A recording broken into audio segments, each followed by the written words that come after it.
સત્સંગની બે વિદ્યા હોય છે. હાર્મોનિયમ શાંતિ રાખો, જ્યાં જગ્યા મળે ત્યાં બેસી જાઓ.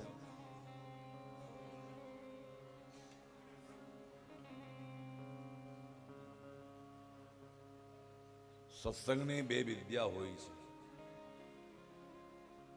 શ્રીમદ ભાગવતજીના સમર્થ ભાષ્યકાર ભગવાન શ્રીધર સ્વામી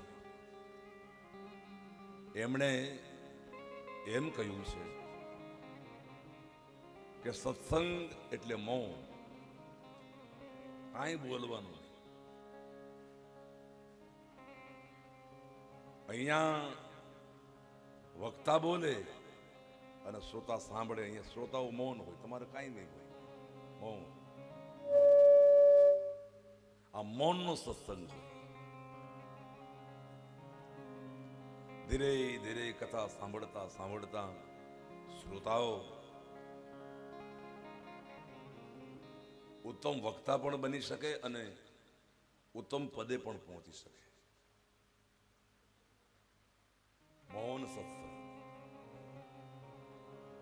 અને અહીંથી વક્તા નીચે ઉતરે એટલે અમારે મૌન બની જવાનું, તમારું સાંભળવું. અહીંયા અમારે મુખર બનવું પડે, બહિર્મુખ થવું પડે. છતાંય ઘણી વાર કથામાં એવું બને મારે અંતર્મુખ ન થવો તો થઈ જવાય ભાવ પ્રવાહમાં. તો આ સત્સંગનો પ્રતાપ છે. ભગવાન શિવજી એ વિશ્વ કવિ છે. વિશ્વમાં શ્રેષ્ઠ જો કવિ હોય તો ભગવાન શંકરજી.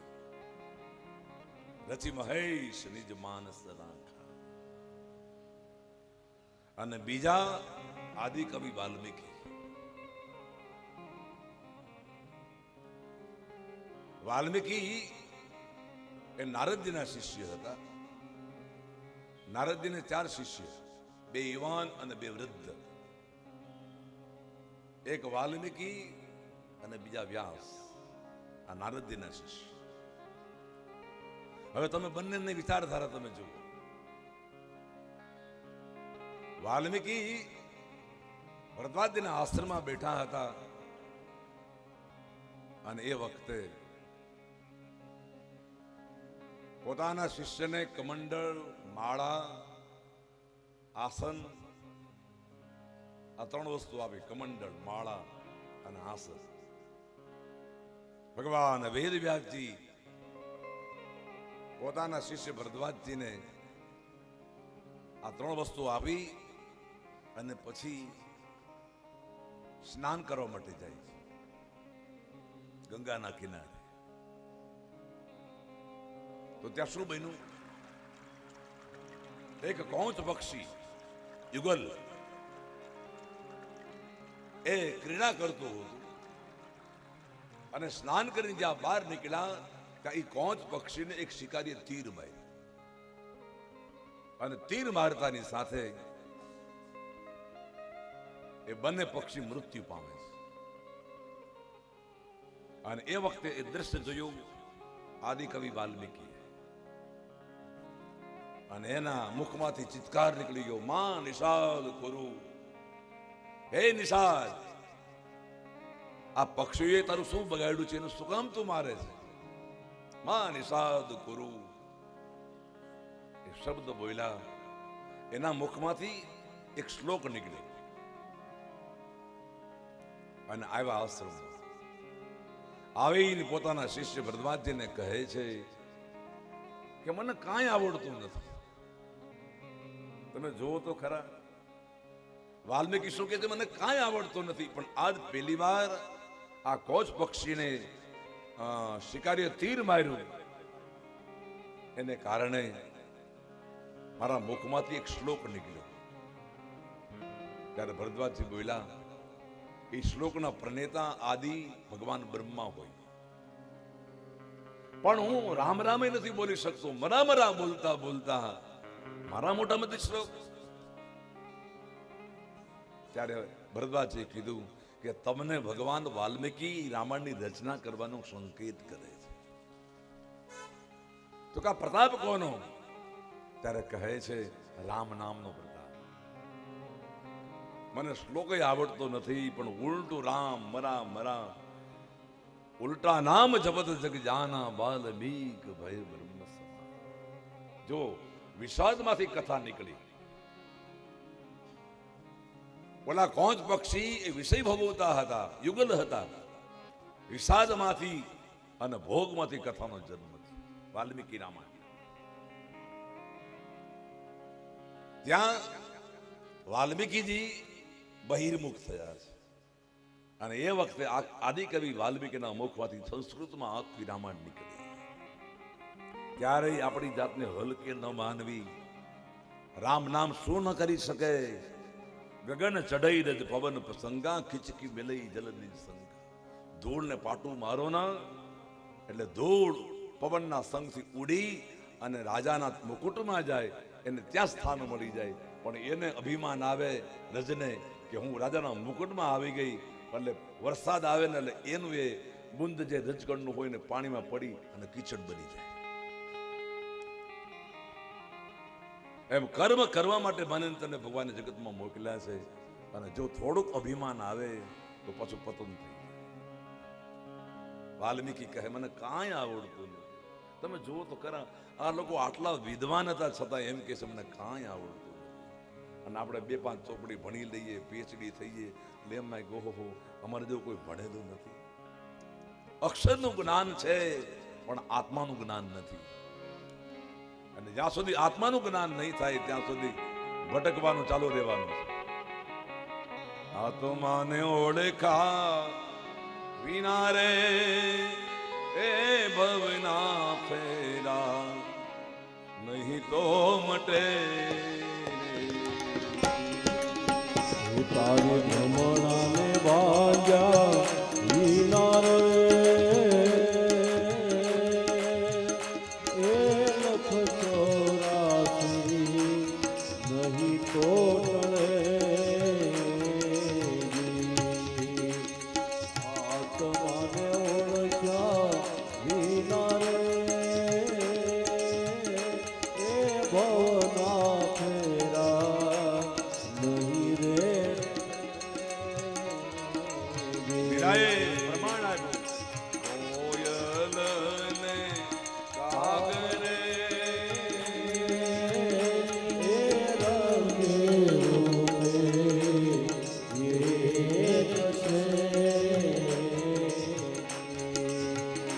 તો એની વાણી થકી ઓળખાય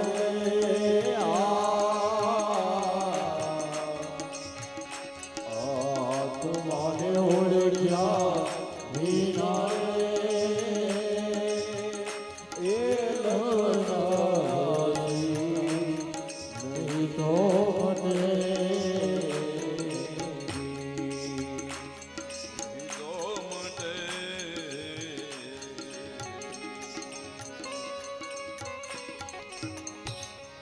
ફેરા આત્માની ઓળખાણ જ્યાં સુધી નહીં થાય ત્યાં સુધી ભટકવાનું જ છે.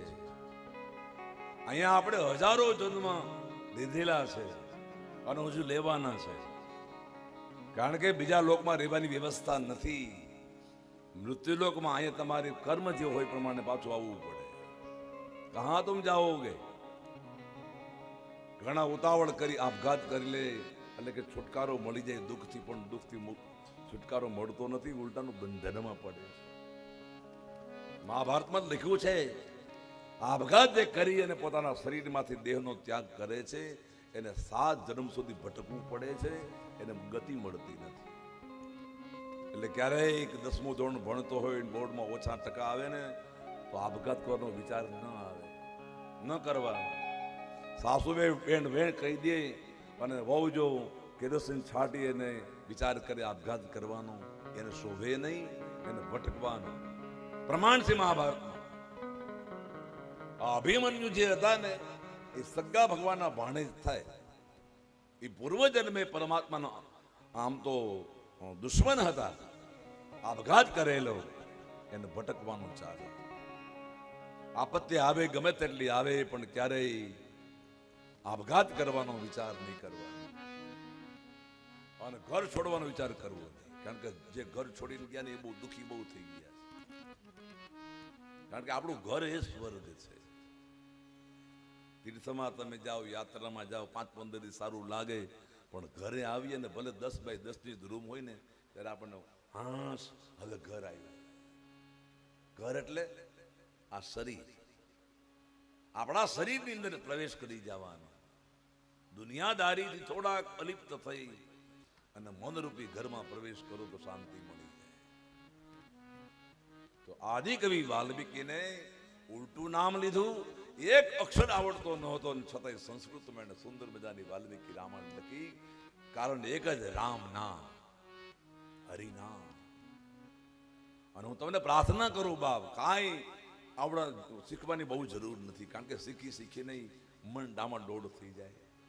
હું કથા કરી કેટલા વર્ષ કરી શકું? ચાલો 63-64 થયા, 10 વર્ષ કદાચ કથા કરું, 5 વર્ષ કરું, પણ પછી તો છેલ્લે રામ નામ જ લેવાનું. ભેગું કરી કે તમે કરો કેટલું? પેટને તો 2 જ રોટલી જોઈ છે ને, હે? એ તો મળવાની જ છે તમને. 24 કલાક દરેકને આપી. શેઠ હોય તો ભલે, ગરીબ હોય તો ભલે, રાજા હોય તો ભલે, રંક હોય તો ભલે. એ 24 કલાકમાં તમારે શું કરવાનું નક્કી આપણે કરવાનું. તું જ તારો દેવતા છો, તું જ ભગવાન છો.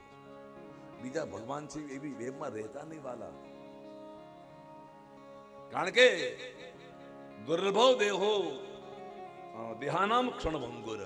ભાગવતના 11મા સ્કંદમાં જ્ઞાનમય કથા આવે છે. એમાં 9 યોગેશ્વરો થયા. કવિ, પીપલાદ, કરભાજન અને જનક રાજાને ઉપદેશ આવ્યો. 11મો સ્કંદ બહુ જ્ઞાનથી ભરેલો સ્કંદ છે. અને એમાં પ્રશ્ન પૂછ્યો, દુર્લભો માનસો દેહો દેહાનામ ક્ષણભંગુર. આ શરીર ક્ષણભંગુર છે. બધાને ખબર છે કે એક વાર જવાનું છે, પણ છતાંય જાણે અમરપટો લઈને આવ્યા હોય ને એમ જીવતા હોઈએ આપણે, કે મારે કદી મરવું નહીં પડે. રામ નહીં, આવું પડે ને જવું પડે. મરવું એ નક્કી છે, પણ કેમ મરવું એ નક્કી આપણે કરવાનું. પરીક્ષિતે મોતને સાધી લીધી. 7 જ દિવસ સત્સંગ કર્યો અને પરમની ગતિ થઈ ગઈ. આ કાયામાંથી હંસલો રે, ઓ ચિંતાનો ઉડી જશે. કાયામાંથી હંસલો રે, ઓ ચિંતાનો ઉડી જશે. કોણ જાણી શકે કાળને રે, સવાર કાલ કેવું થશે. કોણ જાણ શકે કાળને રે, સવારે કાલ કેવું થશે.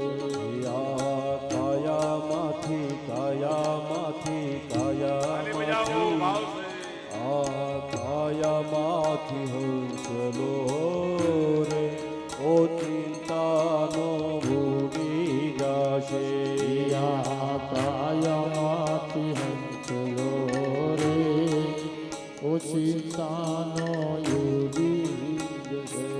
તારા મોટા મોટા બંગલા રે, મોટર ને ગાડી વાળી.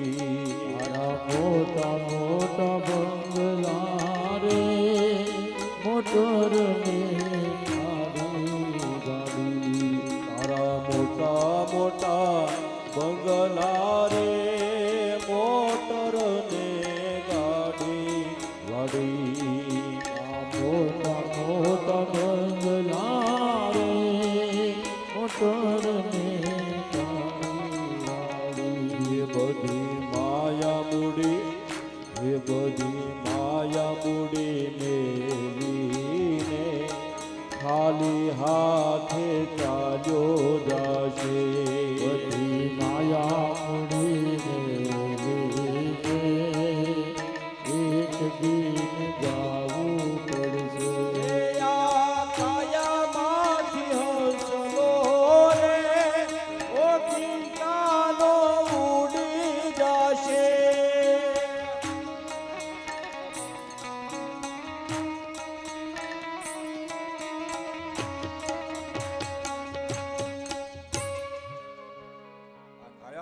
રાજહંસલો ઉડી જશે, મોટા બંગલા અને ગાડીઓ અહીં રહી જશે. અંગ્રેજ બાપા વડોદરામાં કથા કરતા, એક શેઠ આવ્યા. શેઠે કહ્યું કે બાપજી તમારે મારી ઘરે પધરામણી કરવાની છે. અવાજ આપો. એટલે ડોંગરી બાપા કે ભલે કઈ વાંધો નહીં. શેઠને ઘરે ગયા, બેઠા. એટલે શેઠ પોતાની વાત કરવા લાગ્યા કે બાપા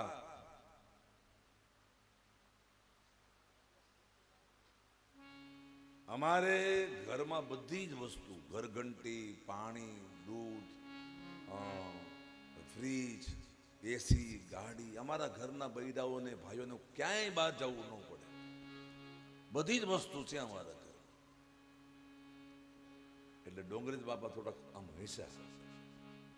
એટલે શેઠે કીધું કેમ હસો છો? કે તમે એમ કહો છો અમારે ક્યારેય બહાર જવું નથી પડતું કોઈને, બૈરા છોકરાને, પણ એક વાર તમારે જવું પડશે. બોલે કેમ? કે તમે સ્મશાન નથી બનાવ્યું ને. જો સ્મશાન બનાવ્યું ને તો તમારે મારી દે, પણ એ બનાવ્યું નથી, દેખવા તો જવું પડશે. એટલે બહુ પેલામાં ન રહેવું, એક વાર તો જવું જ પડશે. એ નિશ્ચિત કરી અને જીવન જીવી લેવા. ગઈકાલે વાત કરતા હતા ધેનુકાસુરની. મહારાજ દાઉજીએ ગધેડાનું રૂપ લઈ અને પેલો ધેનુકાસુર આવ્યો, એનો વધ કર્યો. કૃષ્ણ એટલે સાક્ષાત પરમાત્મા. પરમાત્મા એટલે આપણી અંદર રહેલી ચેતના છે. પરમાત્મા એ આપણી અંદર આ ચેતના છે. શરીરમાંથી ચેતના ગઈ એટલે પછી રામ બોલો ભાઈ રામ, એ જ પરમાત્મા. અને આત્મજ્ઞાન એ છે. એ ચેતના તો હોય પણ આત્મજ્ઞાન ન હોય તો, હું કોણ છું, ક્યાંથી એવું એ ખબર ન હોય તો, એ આત્મજ્ઞાન એટલે બળરામ, બલદેવ. આ પ્રત્યેક પાત્ર આ કોઈ રમૂજ માટે નથી. આ ગરબા, રાસ, એની પાછળ આધ્યાત્મિક કથાઓ રહેલી છે. હર ક્રિયા જેમ દરેક નદીઓ સમુદ્રને મળે, એમ હર કથા, રાસ, ગરબા, સન્માન, આ બધું છે ને. ઘણા બધું કે આ સન્માનમાં બહુ ટાઈમ બગાડે. એમ વ્યક્તિનું સન્માન નથી, આવેલા પરમાત્માનું સન્માન છે.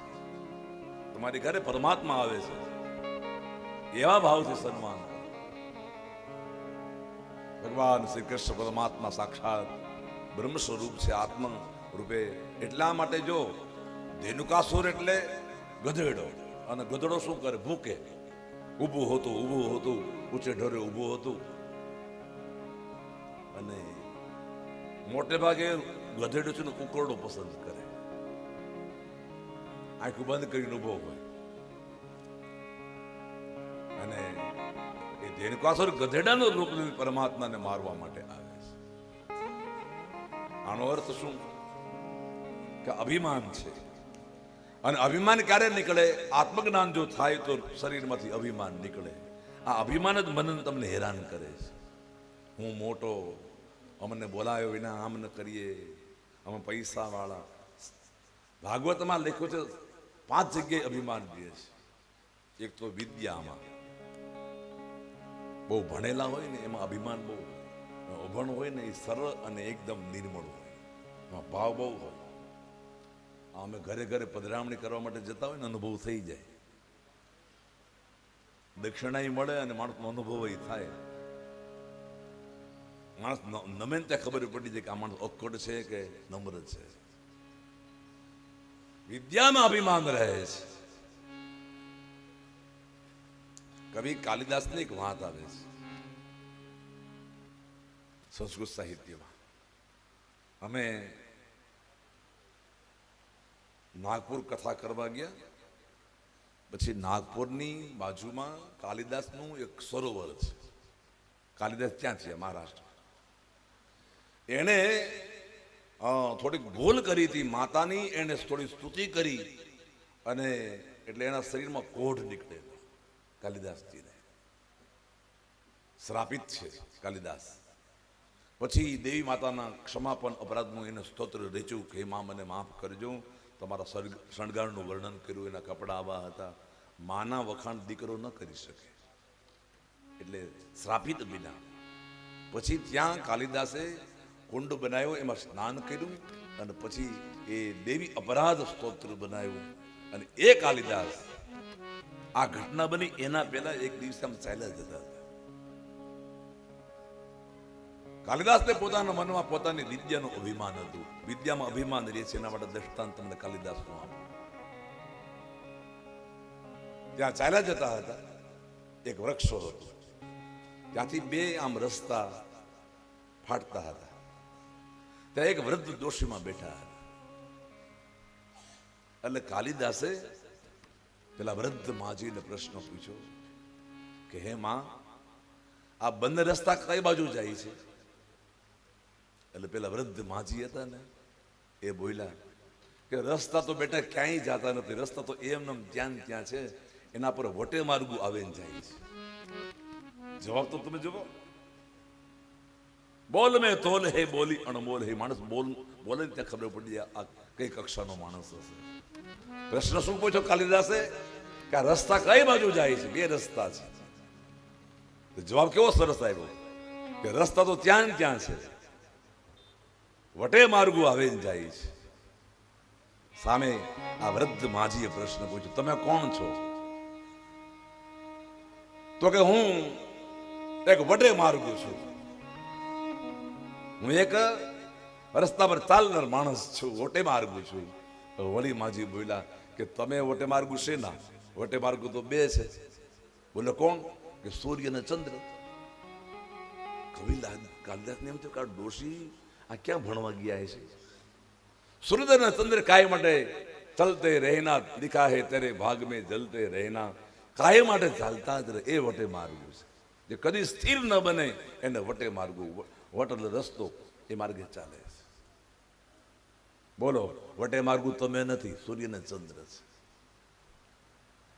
તમે કોણ છો? વળી ડોશીમાને કાલિદાસે કીધું, એક નાશવંત દેહ વાળો હું માણસ છું. એટલે વળી ડોશીમાએ કીધું કે તમે નાશવંત છે ના? બોલે કોણ? કે બે નાશવંત છે. બોલે શું? કે યુવાની અને સંપત્તિ. યુવાની એનું નામ જ જવાની. આવી છે જવાની, જવાની જતી રહેવાની, ઊભી નથી રહેવાની. જવાની એટલે જતી રહેવાની, એનું નામ જવાની. જવાની અને સંપત્તિ એ નાશવંત છે, કદી ટકતા નથી. ગમે તેટલા કાળા વાળ તમે કરો પણ ધોળા પાછો અંદરથી ઉગે ને કોણ પૂગે? અંદરથી ફૂટે જ રાખે. કોઈને ઘરડું થવું ગમતું નથી, પણ ઘર પણ આવેનું કરવું શું? નાશવંત છે સંપત્તિ અને યુવાની એ જતી રહે છે. આ કાલિદાસને થયું કે આ બબે વસ્તુ ક્યાંથી કાઢે છે? વળી પાછો પ્રશ્ન પૂછ્યો પેલા માજીએ કે બતાવો, તમે વટે માર્ગુ નથી, તમે નાશવંત શરીર વાળા નથી, કોણ છો? એટલે વળી કાલિદાસે કીધું, એક મહાન સમર્થ રાજા છું. પરીક્ષા કરવા માટે એક મહાન સમર્થ રાજા છું. એટલે વળી માજી બોલ્યા કે રાજા તો બે છે, તમે શેના રાજા? બોલો કોણ? એક મેઘ રાજા, એક મેઘ રાજા અને બીજું ઇન્દ્ર રાજા. સ્વર્ગનો રાજા અધિપતિ, એનાથી કીધું કે કોઈ મોટો રાજા નહીં. અને બીજો મેઘ રાજા. અને કવિ કાલિદાસજીનો અભિમાનનો પારો નીચે ઉતરી ગયો કે અત્યાર સુધી એમ માનતો હતો હું જ જ્ઞાની, પંડિત ને વિદ્વાન. આંખ બંધ કરી દીધી. આ ડોશીમાં બબે ક્યાંથી કાઢે છે કોઈ જાણે. આંખ બંધ કરી દીધી. થોડી વાર આંખ ખોલીને તો વૃદ્ધ માજી નહોતા, ત્યાં કોઈ હતું નહીં, ઝાડય નહીં, રસ્તાય નહીં, આમ ઊભા છે. કવિ કાલિદાસજી આભા થઈ ગયા કે હમણાં હું પ્રશ્ન પૂછતો તો માજી બેઠા હતા, વૃક્ષ હતું, બે રસ્તા ફાટતા હતા, આ બધું ક્યાં ગયું? એમાંથી અવાજ આવ્યો કે બેટા હું સરસ્વતી છું. એ વૃદ્ધ જે માજી હતા ને એ હું હતી. તારા મનમાં અભિમાન હતું ને કે હું જ્ઞાની, હું કવિ, હું વિદ્વાન, હું યુવાન, હું રાજા. આ જગતમાં કોઈનું ટકતું નથી. એટલે ક્યારે વિદ્યાનું અભિમાન કરવું નહીં. વિદ્યામાં અભિમાન રહે છે. ઓછું ભણવું પણ થોડું ગણતર સાથે નાખવું. વિદ્યામાં માણસના ખોપડમાંથી જાય નહીં,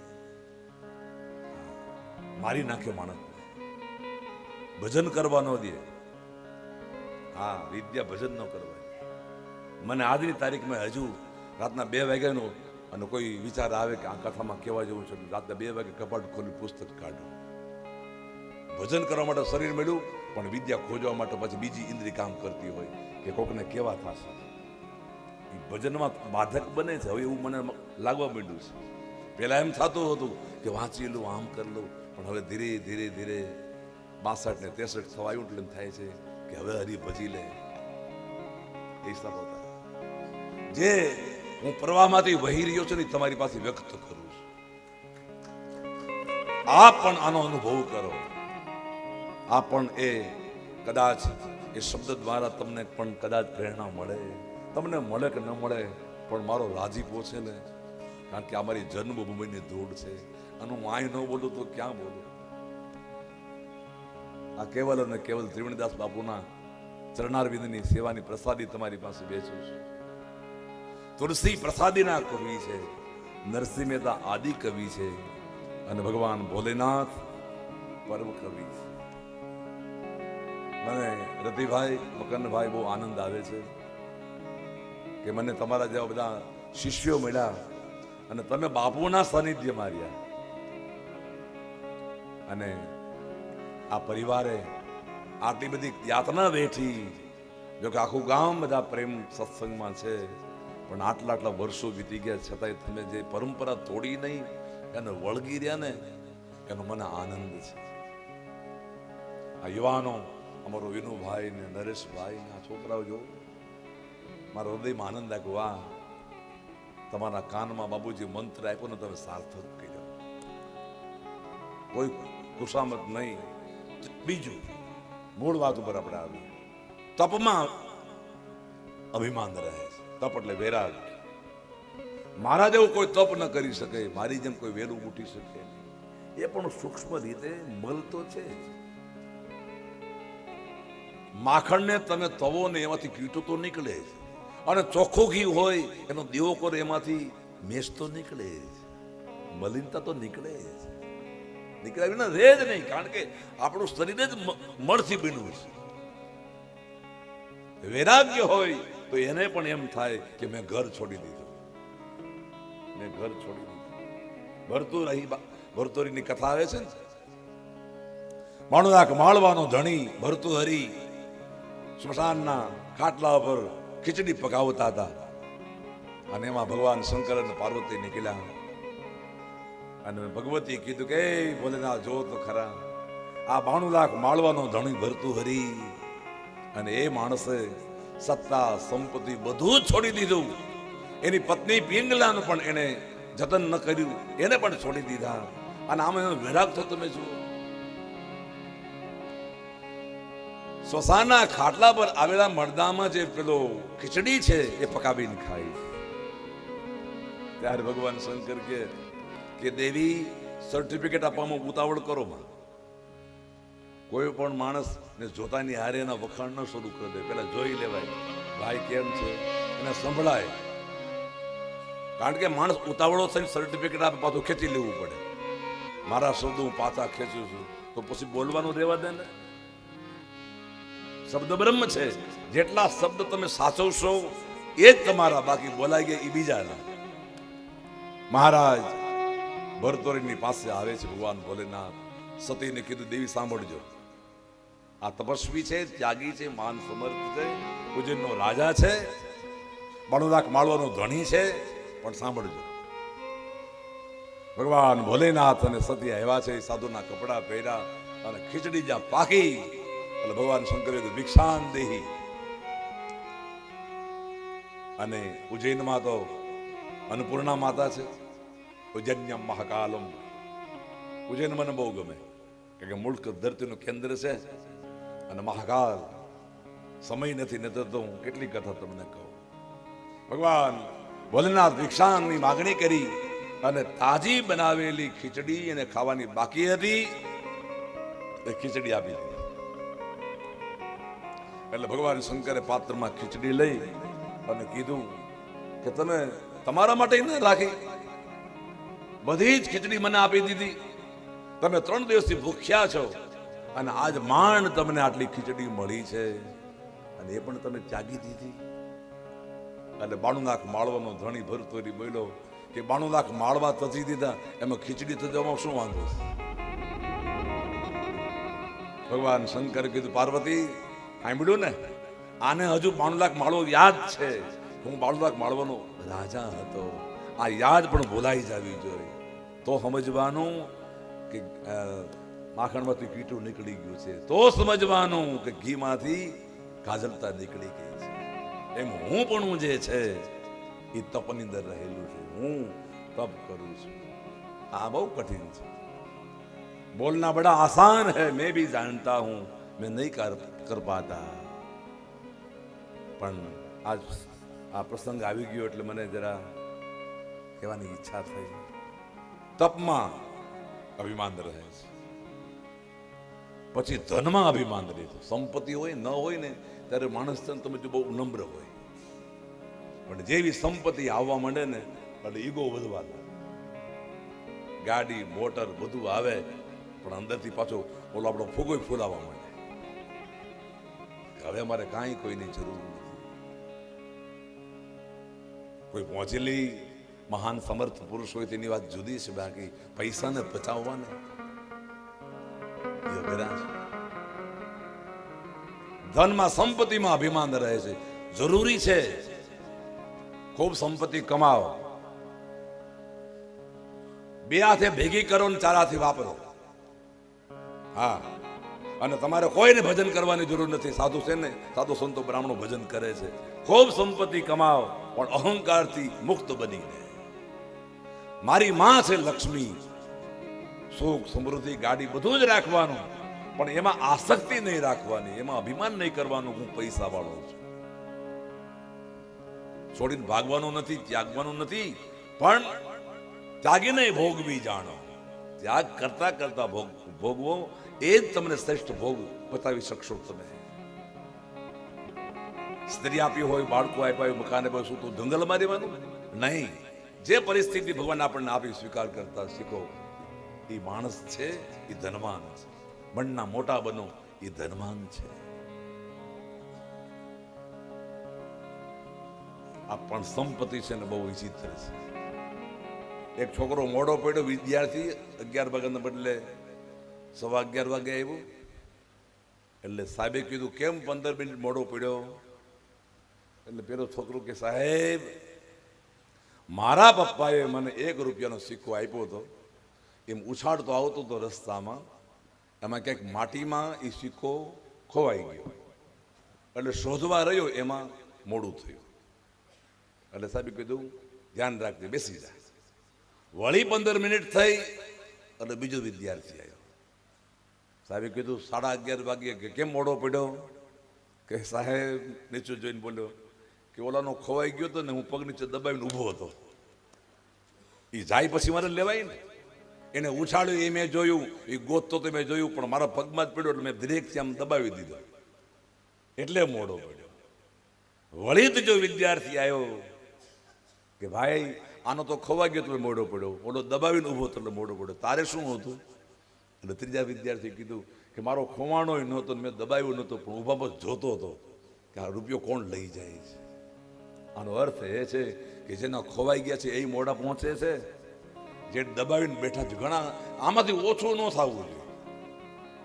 દબાવીને બેઠા છે એ ભગવાનની પાસે સંપત્તિને કારણે મોડા પહોંચે છે, અને ઘણા જોવામાં રહી જાય છે કે કાંઈ નહોતું ને ગાડીઓ કેમ થઈ ગઈ, એ મોડા પહોંચે છે, બાકી રહી જાય છે. એટલા માટે કીધું આ દુનિયામાં જ્યાં જો ત્યાં સૌને વાલા પૈસા, પૈસા પૈસા પૈસા, આ દુનિયામાં સૌને વાલા પૈસા પૈસા પૈસા પૈસા પૈસા પૈસા. આ દુનિયામાં જાજો ત્યાં સૌને વાલા પૈસા, પૈસા પૈસા. આ દુનિયામાં સૌને વાલા પૈસા પૈસા પૈસા.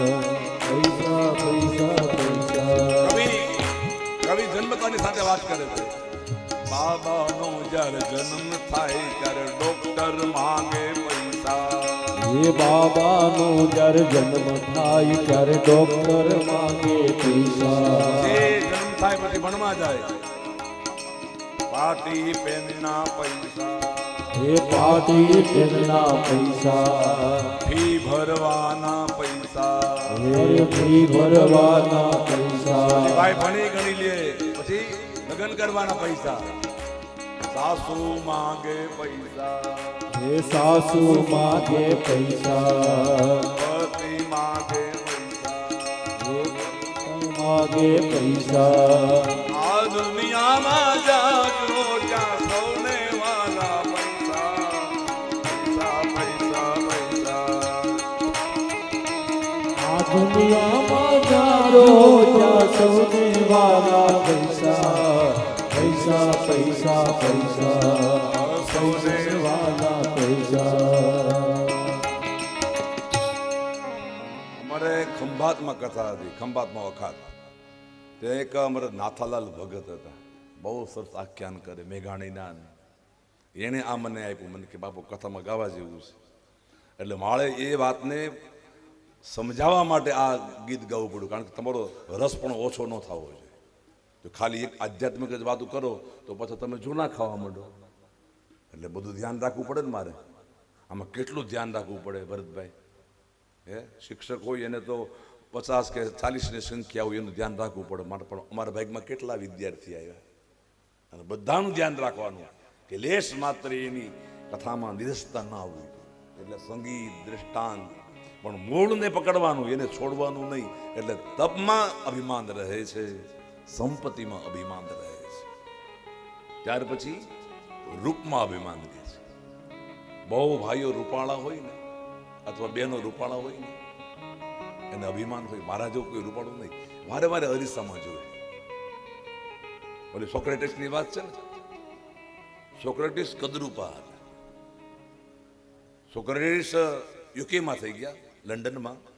યુકેમાં હું કથા કરવા ગયો. ત્યાં યુકેમાં આખું મોટું સંગ્રહાલય છે.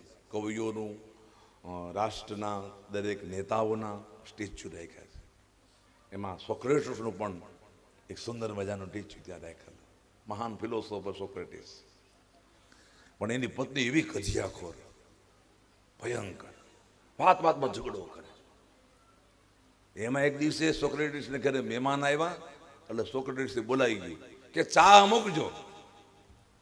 અને ભાઈ એવી આમ જલદ ક્રોધી. હવે એને નાવા માટે ગરમ પાણી મૂકેલું.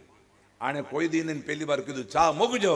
એટલે ગરમ ગરમ પાણી લઈ અને જે તપેલામાં હતું ને મહેમાન ઉપર નાખ્યું. કે આવા હોટલું ભાળી નથી ને અહીંયા આવીને ચા પીએ છે. ગરમ ગરમ પાણી નાખ્યું. અને આવનાર માણસો વિચાર કર્યું કે આવડો મોટો ફિલોસોફર અને એની પત્ની આવું કામ કરે. અને ફિલોસોફર હસવા લાગ્યા કે ભાઈઓ ચિંતા કરતા નહીં. મને આ સુધી એવું હતું કે ગાજ્યા મેં વરસે નહીં, પણ આજ મેં ગાજો ખર્યો અને વરસોય ખરો અને ગરમ ગરમ વરસ્યો. વાતને ફેરવી નાખી. આ નામ ફિલોસોફર કહેવાય.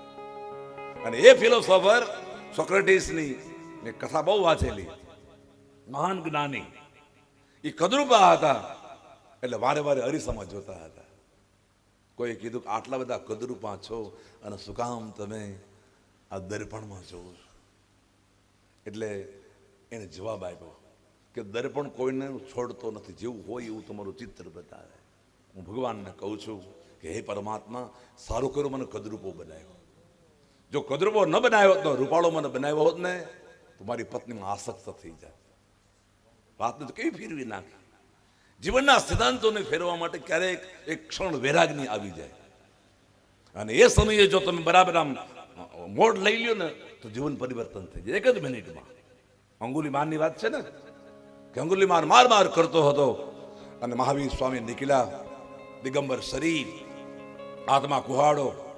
અને અંગુલીમાને એમ કીધું કે મહારાજ ઠહર જાઓ, તમારી પાસે જે હોય તે આપી દો, ઉભા રહો. મહાવીર સ્વામી ઉભા ન રહ્યા. વળી અંગુલીમાને કીધું મહારાજ, હું આ પંથકનો મહાનમાં ભયંકર ગુંડો અને લૂંટારો છું, જે હોય તે આપી દો, ઠહર જાઓ. મહાવીર સ્વામી કહે અંગુલીમાન, હું તો ઊભો છું પણ તું ઊભો રહી જા. શબ્દ સંતોના શબ્દોમાં પણ તાકાત હોય છે. હું તો ઊભો છું, તું ઊભો રહી જા, કર્મ કરતા કરતા. પણ અંગુલીમાન સમજ્યો નહીં. અંગુલીમાને કીધું, મહારાજ મારે તમારા જ્ઞાનની કથા સાંભળવી નથી, તમારી પાસે જે હોય તે આપી દો. મહાવીર સ્વામી વિચાર કર્યો કે આને સમજાણું નહીં. મહાવીર સ્વામી કીધું કે તું કે આપી દઉં, પણ એક મારું કામ તું કર. બોલે શું? કે તારી પાછળ જો પીપળાનું ઝાડ છે, તારા હાથમાં કુવાડો છે, અને આ પીપળાના ઝાડની એક ડાળી કાપી અને તું મને આપી દે. એક ડાળી કાપીને મને આપી દે. મહાવીર સ્વામીના કહેવાથી એ માણસ ઝાડનારનો કુવારો માર્યો અને એક ડાળીને બદલે આખું એક જ આમ ધડાકામાં એ પીપળાનું ઝાડને કાપી આપી દીધું. લ્યો મહારાજ, જેટલા જોતા લઈ લો. મહારાજ મહાવીર સ્વામી સમજી કે આમાં તાકાત જ બહુ જ છે, પણ લૂંટારો એ પંથમાં ભળી ગયો છે ને, એટલે એની તાકાત એ લૂંટવામાં જતી રહી છે. અંગુલીમાન, એક કામ તો બહુ સરસ કર્યું, મહાવીર કહે, પણ એક બીજું કામ કરી દે ને. અંગુલીમાન કહે, એક કામ કરી દીધું એટલે બીજા કામને લાલચ લાગી? અચ્છા બતાવો, ક્યાં બાત? અંગુલીમાન તે એક કુહાડાથી આખું ઝાડ કાપી નાખ્યું. હવે એ પીપળાના ઝાડને પાછું તું સજીવન કરી દે, ત્યાં જોડી દે. કાપી નાખીને થડ કાપ્યું ને ત્યાં જોઈન્ટ કરી દે. અને અંગુલીમાને કીધું, મારે કપાયેલું ડાળ કે કપાયેલું ઝાડ કદી ચોટતું હશે? અકલ નથી તમને? મહાવીરે બરાબર પકડ્યો કે અંગુલીમાન, આ કોહાડા વડે કેટલાના માથા કાપી નાખ્યા, પણ કોઈને સર્જીવન કર્યા? કોઈને જીવતદાન આપ્યું? એ અંગુલીમાન, મહાવીર સ્વામી કહે, મારતા તો બધાને આવડે, પણ જીવતા કરે ને એને ધન્યવાદ છે. અને આમ જા કીધું કે હાથમાં તો કોહાડો પડી ગયો. કરીશી વચનમ તવ, આંખમાં આંસુ આવી ગયા. અને અંગુલીમાન કહેવા લાગ્યો, મને ક્ષમા કરો. નામ હતું અંગુલીમાન. માણસોને મારી, આંગળીઓ કાપી અને ડોકમાં આંગળીઓની માળા પહેરતો હતો, તો નામ પડી ગયું અંગુલીમાન. આજથી હવે હું હિંસા નહીં કરું. એ સમયે અંગુલીમાનને વૈરાગની દ્રષ્ટિ ખુલી ગઈ અને માણસ સાધુ બની ગયો. આ જીવન એક ક્ષણ હોય છે બાપ. હું આપને પ્રાર્થના કરું, આ 7 દિવસમાં કોઈ એક ક્ષણ પકડાઈ ગઈ હોય તો જીવનમાં કઈ દુર્ઘટના કરતા હો, અનીતિ કરતા હો તો બંધ કરજો વાલા. જીવન મૂલ્યવાન છે. જીવન જીવવા માટે ઈશ્વરે આપ્યું છે. થોડાક જાગીએ આપણે. મેં બી તમારે સાથ દે. હું તો મને ઉપદેશ આપું એટલે એમ નહીં માની લેવાનું કે બાપુ સર્વસ્વ છે. અમારામાં કેટલી ગલતી હોય. આયુષ નિરતનયાંજલિ તપ કરતે શ્વાસો શ્વાસ હરિ ભજા વિન જાત હૈ તારો અવસર ઈશ્વરદાસ. ભગવાનના ભજન કર્યા વિના રૂપમાં અભિમાન રહે છે. ત્યાર પછી બળમાં, હનુમાનજીમાં બળ હતું, ભીમમાં બળ હતું. ભીમને અભિમાન આવ્યું હતું અને એનું પતન થયું. અને હનુમાનજીમાં બળ હતું, પણ રામ ભરતજીએ તીર માર્યું અને એનું અભિમાન દૂર કરી દીધું. એટલે ક્યારેક અભિમાન આવી જાય ને તો આવા પાત્ર આપણે યાદ કરવાનું. ચાલુ કરો ને, ગરમી થાય.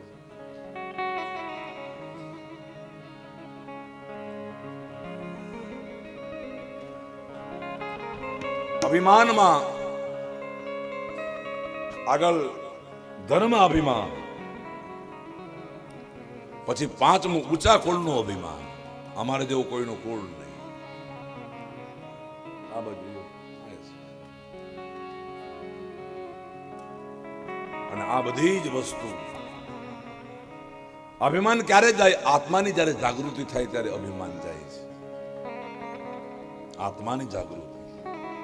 આપણે કઈ વાડીના મૂળા હે, અને વધારે તો અસર આપણને છે ને સંગની થાય છે.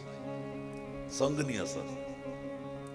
એટલે કવિ ગંગ કહે છે, ब्याल से ब्याल बड़े से विरोध अगोचर नारी से ना हंसिए अन से लाज अगन से जोर अजाना नींद में ना धसिए हरि तो अंकुश ना कसिए गम कहे सुन सा अकबर क्रूर से सदाई दूर बसिए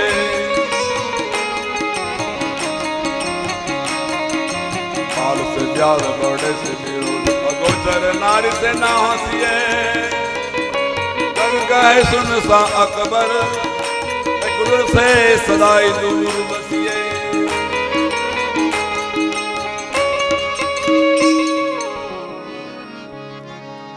हल्का माणसनो संग छे ए माणसने अभिमान तरफ लई जाय छे नबळा माणसनो संग क्यारे करवो नहीं नबळું કોઈ પુસ્તક વાંચવું નહીં નબળી કોઈ સિરિયલ જોવી નહીં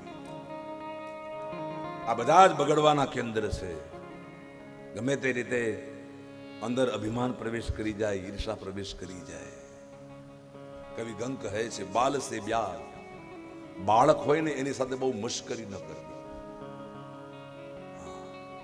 ઘણા માણસો જ્યાં જાય ને બધે કથામાં કે બધે લઈ જવાનું પણ મીટિંગ હોય ન્યાય લઈ જાય અને પછી ખંભે બેસે માથે બેસે એટલે ગામના પછી એમ કે આને એકને જાણે ગગો હોય છે બાળ સે બ્યાલ બાળકોની સાથે બહુ મસ્કરી ન કરવી ને એને તો બીજાને શું ખબર હોય ક્યાં લઈ જવું ક્યાં નહીં લઈ જવું એ બધા પર પણ ધ્યાન હોવું જોઈએ બાળ સે બ્યાલ બડે સે વિરોધ કવિ ગંગ આપણાથી મોટા હોય ને એ ગમે તેવું બોલતા પણ વિરોધ કરવાનો ભલે કાકા તમે કયો આવું તમે કહેશો ને એટલે કાકાને અંદરથી એમ થાય છોકરો કઈ બોલતો નહીં ડાયો છે વડીલો જે હોય એનો કોઈ દી વિરોધ કરવો નહીં અને પછી શાંત થઈ જાય ને પછી ધીમેથી કઈક મોટા ભાઈ બાપુજી કાકા મને તો આવું લાગતું હતું એટલે હું કીધું હતું થોડીક સૌમ્યતા રાખો હું ફરી પાછો તમને કહું કે તમારે કઈ બોલવાનું થાય ત્યારે મૌન બની જાઓ આક્રોશ ભરેલું ત્યારે મૌન બની જાઓ એટલે કોઈ પણ ને ભગવાન નિમિત્ત બનાવશે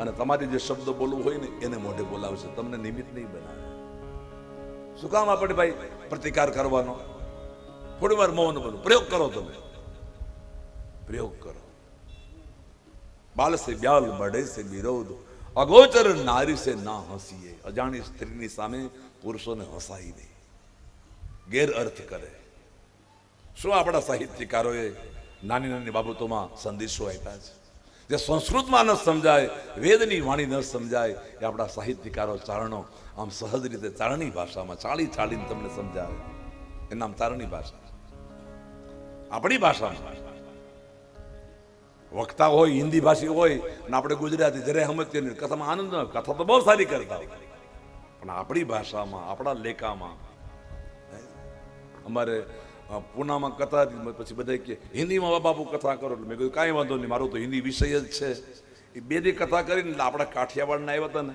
કે બાપુ આના કરતા તો ગુજરાતીમાં મજા આવે કાંઈ વાંધો તો ચાલો એ કરીએ આપણે આપણી ભાષા આપણને પ્રિય લાગે ગમે કારણ કે એક લેખો એનો ઢંગ દરેક વ્યક્તિ સમજી શકે અનસે લાજ ભોજન બહુ સારું બન્યું હોય કવિ ગંગ કહે પણ આપણા પેટને જચે ને એટલું ખાઓ અને એમાં થોડુંક બટકું ઓછું ખાવું એટલે શ્વાસ લઈ શકીએ શરીરમાં અન્ન પાણી અને વાયુ ત્રણ વસ્તુ હોય પાણી 70%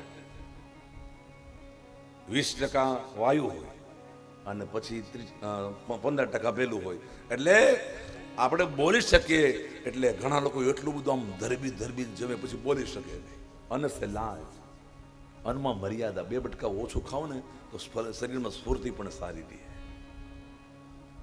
અને લાજ અગન સે જોર અગ્નિની સામે જોર કરાય નહીં હમણાં પડીને ઓલાવી દઉં એવો ફાકો બહુ ન રખાય બાળી નાખાય બેલસ કો નાથ વગરના બળદ નહીં ગાડામાં બેસાય નહીં નાથ મોરા વગરના જો તમે ગાડામાં બેસો બળદના ગાડામાં તો તમારું ગાડું ઊંધું નાખીને એટલે નાથવું પડે હરિત કો અંકુશ હરિત એટલે હાથી અંકુશ વગરના હાથી પર બેસાય નહીં જો તો ખરા કેવા સરસ શબ્દ અજાણા નીર મેં ના ધસીએ ઊંડું પાણી હોય અને એવું નહીં રાખવાનું કે મને તો તરત આવડે છે, હમણાં નીકળી જાઓ, એમાં પડાય નહીં. એટલે અમારે જનોઈ જ્યારે આપે ને ત્યારે એમ કે અજાણા પાણીમાં પડાય નહીં, લીલા ઝાડ ઉપર ચડાય નહીં, આવું બધું કહે. જ્યારે એમને જનો આપવામાં આવે ત્યારે બચપણથી જ. કવિ ગંગ કહે સુન શાહ અકબર ક્રૂર સહી સદાય દૂર બસીએ. ક્રૂર, દુર્જન, દુષ્ટજન એનાથી દૂર રહેવાનું.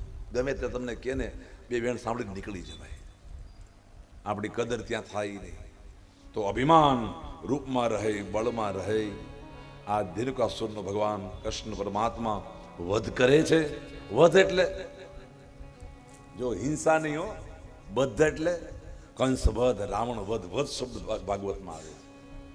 એટલે કે જો એમનેમ કંસ પાપ કરતો જ રહેતો હોત તો એટલે ભગવાને એને બદ્ધ એટલે ત્યાં બાંધી દીધો, એને મારી અને કર્તવ્ય કર્મ અટકાવી દીધો. મૂળ તો આ કંસ અને બધા અસુરો છે ને પૂર્વ જન્મના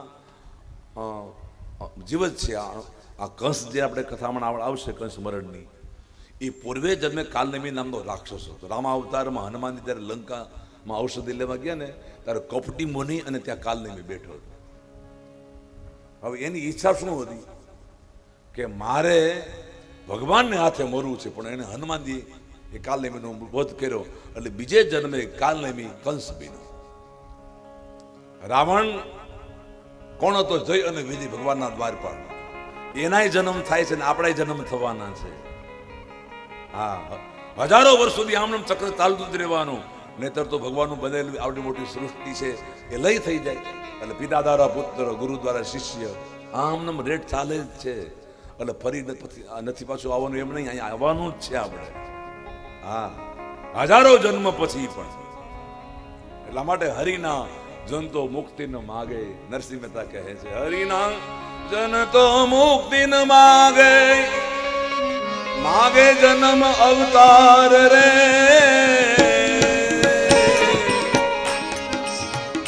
તો મુક્તિ ન માગે,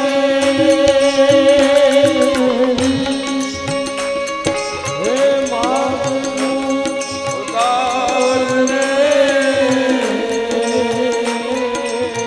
નિત્ય સેવા નિત્ય દર્શન કરવા, નિત્ય સેવા નિત્ય દર્શન કરવા, રખવાનંદ કુમાર રે. ઉત્તર ભક્તિ પદાર્થ મોટું, ઉત્તર ભક્તિ પદાર્થ મોટું. બ્રહ્મલોકમાં નાહી રે. ઉત્તર ભક્તિ પદાર્થ મોટું. પુણ્ય કરી અમરાપુર પામાં, અંતે ચોરાસી માહી રે. એ હા પુણ્ય અમરાપુર પામાં, અંતે ચોરાસી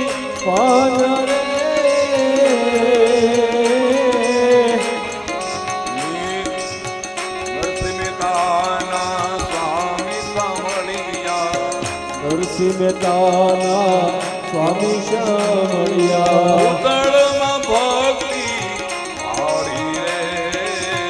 ભૂતળ ભક્તિ પદાર્થ મોટું, ભૂતળ ભક્તિ પદાર્થ મોટું. બ્રહ્મલોક આવી રે. ભૂતળ ભક્તિ પદાર્થ મોટું, ભૂતળ ભક્તિ પદાર્થ મોટું. ઉદળ ભક્તિ પદાર્થ મોટું બ્રહ્મલોકમાં નાહી રે. આ મૃત્યુલોકમાં જે સુખ છે ને એ બ્રહ્મલોકમાં નથી.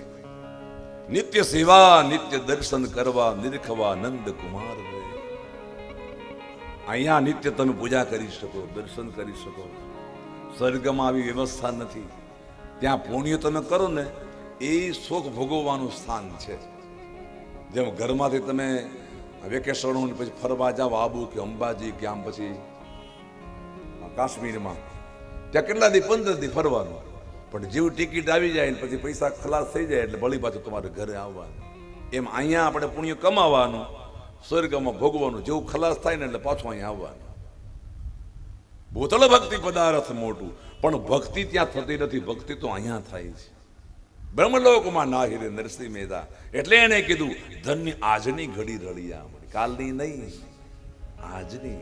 અત્યારે વર્તમાનમાં આપણે જ્યાં જીવીએ છીએ ને, આ સ્વર્ગમાં છીએ.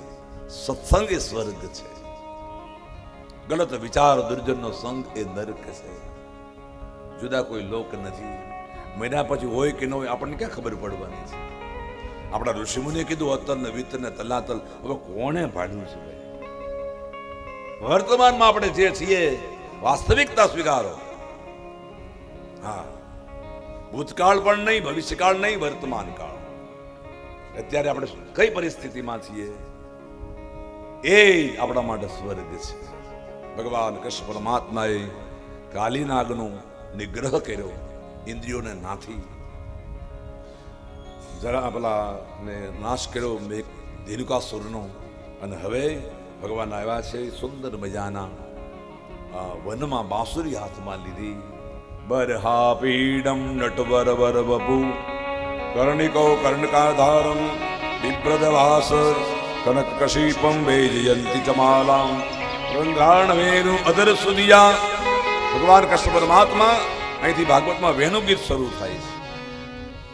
સુંદર મજાનો વરસાદ થતો હતો અને એ વખતે પરમાત્માએ હાથમાં વાસની કાતરી કાપી એમાં છિદ્ર પાડી અને પરમાત્માએ સુંદર મજાના સૂર પીડ્યા. બેરહા પીડમ નટવર વર બપુ. નટવર ડોકથી, કેડથી અને ગોઠણથી વાંકા એટલે નટવર કહેવાય. નટવર વર બપુ કર્ણિકો કર્ણકધારમ. કાનમાં ભગવાને પુષ્પના ઘરેણા પહેર્યા છે, પુષ્પની માળા પહેરી છે. કારણ કે ભગવાને પુષ્પ બનાવે, ભગવાને પુષ્પ બહુ પ્રિય છે. બિભ્રદવાસમ કનક કશીપમ વૈજયંતિ ચ માલામ. પરમાત્માએ વૈજયંતી માળા પહેરી છે. આપણે ત્યાં માળા ઘણી પ્રકારની, તુલસીની માળા, રુદ્રાક્ષની માળા, સ્ફટિકની માળા, નંગની માળા, આવા ઘણા પ્રકાર છે માળાના. અને માળા જ્યાં સુધી દોરામાં પોરવાય નહીં ત્યાં સુધી માળા ન કહેવાય, એને પારા કહેવાય. આ માળા છે આમાં એકબીજા પારા જોડાઈ ગયા ને એટલે માળા બની ગઈ. પણ એક આ મેર છે ને એને બે દોરા હોય એટલે માળામાં 5 વસ્તુ હોય. એક તો પારા, દોરો, મેર, ફૂમકો અને જપનાર. આ 5 વસ્તુ માળામાં હોય. હવે આ માળા જે છે ને, આ મણકો એ કોણ છે? જીવ છે. આ મેર છે ને સંત છે, સાધુ છે, બ્રાહ્મણ છે. એટલે અમે સાધુ છીએ તમારે બે બાજુ પગ, સંસારમાં અને સંન્યાસમાં. મેર ને બે દોરા હોય એટલે ઘરમાં રહેવાનું, સંસારમાં રહેવાનું, સંન્યાસના વિચારો, વૈરાગ અને સંસાર. એટલે મેર છે. આના આ ફૂમકું જે છે ને એ પરમાત્મા બ્રહ્મ છે, પરમ. અને જપનારો માણસ છે એ સાધક છે. આખું ગણિત છે માળા. તો ભગવાન વૈજયંતી માળા પહેરે. માળાના પાછા પ્રકાર છે. 11 ફૂલની માળા, 51 ફૂલની માળા, 108 ફૂલની માળા, 1000 ફૂલની માળા, સોનાની માળા, ચાંદીની, રુદ્રાક્ષની, તુલસીની. આખું લિસ્ટ મારી પાસે છે. કે બધાને કઈ સ્વર્ગનો રાજા ઇન્દ્ર હોય એને ખાલી 100 પારાની માળા ન પહેરાવાય, એને 1000 પારાની માળા, જેટલી લાયકાત હોય પ્રમાણે એને માળા પહેરાવાની. આખું મારી પાસે લિસ્ટ છે. અત્યારે મગજમાં નથી, નીકળી ગયું. કારણ કે દરેક કથામાં તો અહીંથી ગયા પછી ઘરે કાંઈ કામ ન, બેઠા બેઠા આ જ કામ કરવાનું. રામ રામ કરવાનું, વાંચન કરવાનું, તૈયારી કરવાની. જેમ શિક્ષકને રોજ તૈયારી કરવી પડે ને એમ અમારે રોજ તૈયારી કરવાની. કાલે શું બોલશું, કાલે શું બોલશું. એટલે અમારા ઘરના કામકાજ હોય ને એ અમારા ઘરવાળા બધા સંભાળે, છોકરો ઘરના બધા સંભાળે. ક્યાંક જવું હોય તો મારે જવાનું હોય ને બધું સંભાળ લે. બોલો. તો પરમાત્માએ વૈજયંતી માળા ધારણ કરી છે. પછી કસ્તુભ મણિ, કસ્તુરી. કસ્તુરી છે ને એ મૃગની નાભીમાંથી નીકળે. કસ્તુરીની એવી સુગંધ હોય છે. કસ્તુરી એટલે ભક્તિ પણ થાય, અને કસ્તુરી એટલે મૃગની નાભીમાં એવી સુંદર મજાની સ્મેલ આવે. મેં તો કસ્તુરી જોઈ પણ છે, સૂંઘી પણ છે, અને રાખું પણ ખરો. હા, થોડું કસ્તુરી તિલકમ લલાટ પટલે આપણે બોલે છે ને બ્રાહ્મણો, કસ્તુરી તિલકમ. કસ્તુરીનું તિલક જે કપાળમાં કરે ને એના ભાગ્યની દેખાવ બદલી જાય. બહુ સરસ. તો વનહાપીડમ નટવર બરબપુ કર્ણિકો કર્ણિતધારમ વિબ્રતવાસમ. પરમાત્મા સુંદર મજાની વૈજંતી માળા ધારણ કરી અને વૃંદાન વેણુમાં પરમાત્મા સુંદર મજાના સૂર પૂરે છે. સુંદર મજાના ધીરે ધીરે સારે ગમ પદ નિશા ભગવાન વેણુ વગાડે છે. હરિ વેણ વાગી રે હો વનમાં, હરિ વેણ વાગે રે હો વનમાં. હરિ વેણ વાગી રે હો વનમાં. હરિ વેણ વાગે રે હો વનમાં. ચીતડામાં લાગી ચટકી હોવાલા, ચીતડામાં ચટપટી લાગી વનમાં. ચીતડામાં ચટપટી લાગી વનમાં.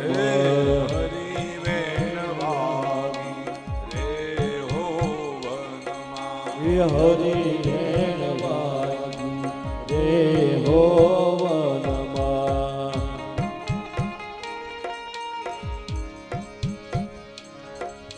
ભગવાને સુંદર મજાની બાંસુરી વગાડી, અને એ વખતે બધી જ ગોપીજનોને પરમાત્માએ નિમંત્રિત કર્યા. ભગવાન કૃષ્ણ પરમાત્મા અહીંથી વેણુ ગીત, ભાગવતમાં 5 ગીત આવે છે. વેણુ ગીત, અવાજ આવે છે?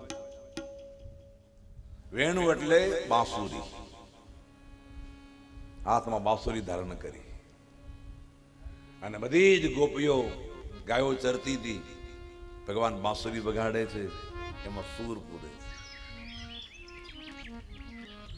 હાર્મોનિયમ, તબલા, બેન્જો, સિતાર, એ કોઈ પણ યંત્ર છે ને એ હાથથી વગડે, પણ બાંસુરી છે એમ હાથે જોઈ અને આપણા હોઠનો શબ્દ સ્વર પણ જોઈ. અધરા મધુરમ, અધર એટલે ઓઠ. પરમાત્મા હોષ્ઠ ઉપર, અને જેટલો સ્વર કાઢવો એટલી જ ફૂંક મારવાની. એક ગોપી આવી અને બોલી, બાંસુરીને પૂછ્યું કે તું આટલી બધી ભગવાનને પ્રિય કેમ છો? એટલે બાંસુરી જવાબ શું આપ્યો કે હું વાસના વનમાં મોટી થઈ, અને જ્યારે વાસના વનમાં હતી ત્યારે ઠંડી, ગરમી, વરસાદ સહન મેં બહુ કર્યું. જે સહન કરે એ બાંસુરી બને. આ શરીર 5 ફૂટનું છે, અને આમાંય 9 પ્રકારના છિદ્ર છે, અને આમાંય જો આપણે સહન કરીએ ને તો ભગવાનના હાથમાં શોભે એવી બાંસુરી બની શકીએ. પણ ક્યારે સ્વર કેવો વગાડવો એ નક્કી આપણે કરવા. વળી એક બીજી ગોપીએ પૂછ્યું કે આટલી બધી વાલી ખોળામાં બેસાડે, કાખમાં કદાચ રાખે, પણ તને તો હોઠે ધારણ કરી છે કૃષ્ણએ, તે શું પુણ્ય કર્યા છે બાંસુરી? ત્યારે બાંસુરી કહે કે એક તો મેં વનમાં જન્મ લીધો અને મારા શરીરમાં છિદ્રો પાડ્યા, કાણા પાડ્યા, ધગધગતા સળિયા વડે, અને તોય હું ન બોલી. મેં સહન કર્યું ને એટલા માટે ભગવાને હોઠે મને ધારણ કરી. એમ તમે સહન કરો ને ઘરમાં, સમાજમાં, તો ભગવાન તમને હોઠે ધારણ કરે. એટલે વળી પછી ત્રીજી ગોપીએ પૂછ્યું કે આટલી બધી વાલી ભગવાનને હોઠે ધારણ કરી, આ બધું બરાબર છે, પણ આટલું બધું આ તને આ સંગીત જે તારામાંથી નીકળે છે, માણસો બધા આમ લુબ્ધ થઈ જાય છે, એનું કારણ શું? ત્યારે બાંસુરીએ કીધું એનું કારણ હું નથી, કૃષ્ણ છે. હું વાલી એટલા માટે છું કે જેટલે મને ફૂંક મારીને એટલું જ હું બોલું છું, વધારે બોલતી નથી. હું બસુરી થતી નથી. ઘણા બસુર માણસો હોય ને એ જ અસુર. અસુર કોણ? કે જે સૂરમાં ન હોય તે. ઘણા માણસોને સૂર હોય નહીં. એ ક્યાંથી ક્યારેક પેલે કાળે બોલે, ક્યારેક ચોથે કાળે. સૂરમાં તાલ સૂર એનો બહુ મોટો મહિમા છે. એટલે મારું એક કાન મારે અહીં સૂરમાં જ રાખવો પડે. પેલે કાળે ક્યાં હેલા જાય છે બધે સૂર. કારણ કે સુરથી જ સુરતા તમને પ્રાપ્ત થાય. જેની સુરતા સાંભળ્યા અને હાથ મીરાએ સૂરને સાધ્યો એટલે એના પગના ઘૂંઘર તાલમાં પડતા હતા. એમ જીવન પણ તાલબદ્ધ હોવું જોઈએ. એક પછી એક પગલા ભરતા જવાનું, ભણવાનું, નોકરી કરવાની, આમ કરવાનું, તાલબદ્ધ. બાંસુરી કહે છે ભગવાનને એટલા માટે પ્રિય છું કે જેટલું ભગવાન બોલાવે એટલું જ હું બોલું છું. ભગવાનને જો પ્રિય બનવું હોય તો ભગવાન જેટલું આપણને બોલાવે એટલું જ, વધારે નહીં. 45 મિનિટ પૂરી થાય ને ઘંટો વગર એટલે શિક્ષક પીરિયડ પૂરો કરી નાખે. ચલાવ્યા રાખે તો વિદ્યાર્થીને કંટાળો આવે અને બીજા વિષયનો શિક્ષક ત્યાં ઊભો રહી જાય. એમાં આમાંય 9 થી 12 એમાં વિષય ચાલતો હોય. 12 વાગ્યા પછી અમે કથા કરીને તો તમને વાલા ન લાગી. પછી કહે બાપુ બંધ કરેલું. હા, તાલમાં સૂરમાં. એમ જીવનમાં પણ અમુક ઉંમર થાય, છોકરા મોટા થઈ જાય ને પછી આપણે સૂર વાસુરીનો સૂર બદલાવાનું. એ કેમ કરવાનું? એ જ્યાં રહ્યા ત્યાં રહેવાનું. અમને ન ફાવે, બધું ફવડાવવું પડે. જીવનમાં સૂર તાલબદ્ધ હોય તો બધી જ વસ્તુ આપણી ધારણા પ્રમાણે થતું નથી. થોડુંક ભગવાન ઉપર છોડો અને પ્રકૃતિ સાથે મિલન કરો. એમાં ધીરે ધીરે પછી ભગવાન આપણને ગોઠવી દે અને સુંદર મજાની બાંસુરી વગાડે. ભગવાન કૃષ્ણ પરમાત્માએ બાંસુરી માટે કેટલા પદ આવ્યા. વાગે રે વંદરાવન મોરલી વાગે રે. કેટલા કવિઓએ કાનોડો કાળો કાળો રાધા છે ગોરી ગોરી એમ બોલી અને બાંસુરી માટે બોલ્યા. એક પ્રેમ દીવાની, એક દર્દ દીવાની એમ બોલી મીરા અને રાધાના પ્રેમની કથા. એક પદોમાં નાગર નંદજી ના લાલ, નાગર નંદજી ના લાલ, રાસ રમતા મારી નથડી ખોવાણી. નાગર નંદજી ના લાલ, નાગર નંદજી ના લાલ, રાસ રમતા મારી નથડી ખોવાણી. તાના જોડી હોય તો યાદ, તાના જોડી હોય તો યાદ, રાસ રમતા મારી નથડી ખોવાણી. આ નરસિંહ મહેતાનો પદ છે. અહીંયા રાધાને અને કૃષ્ણને નરસિંહ મહેતા ભેગા કરે. શું કામ? હે વાછલડે વાછલડે મારા મંદિરીએ સંભળાય જો, પાણીડાની મચ્છરે જીવન જોવા નીસરી રેલો. નાગર નંદજી ના લાલ, નાગર નંદજી ના લાલ, રાસ રમતા મારી નથડી ખોવાણી. નાની નાની નથડીને માય બેરા છે મોતી. હે નાની નાની નથડીને માય ભજા છે મોતી. નાની નાની નથડીને માય બેરા છે મોતી. હે નાની નાની નથડીને માહી ભજા છે મોતી. વૃંદાવનની વાટેરા જ્યોતિ જ્યોતિ જ્યોતિ નાગર નંદજી ના લાલ, નાગર નંદજી ના લાલ, રાસ રમતા મારી નથડી ખોવાણી.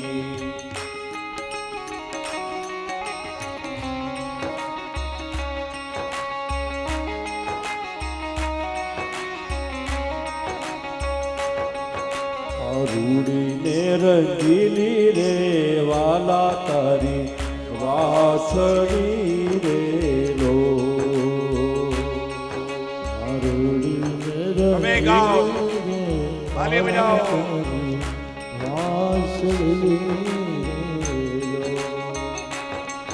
આ મીઠી ને મધુરી રે વાલા તારી વાછડી રે લો વાછડી મારા મંદિરે સંભળાયો પાણી ડાલી નોચે રે જીવન જોવા નીસરી રે લો હર વેળા મેલા માનસ સરોવર વાળજો બેડા મેલ્યા માનસ સરોવર પાળજો વિધોની વળગાડી રે આંબલિયાની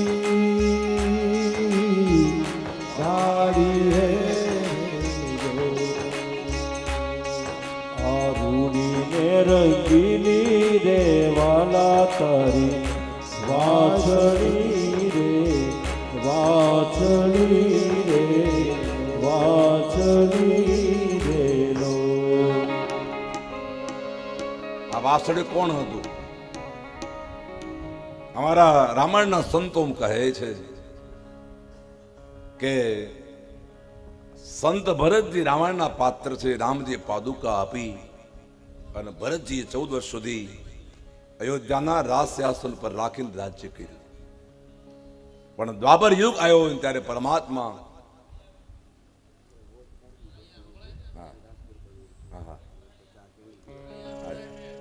તો રામાવતારમાં સંત ભરતજી ભગવાનને કહે છે કે પરમાત્મા તમે મને હૃદયથી તો લગાડ્યો. ઉઠે રામ સુની પ્રેમ અધીરા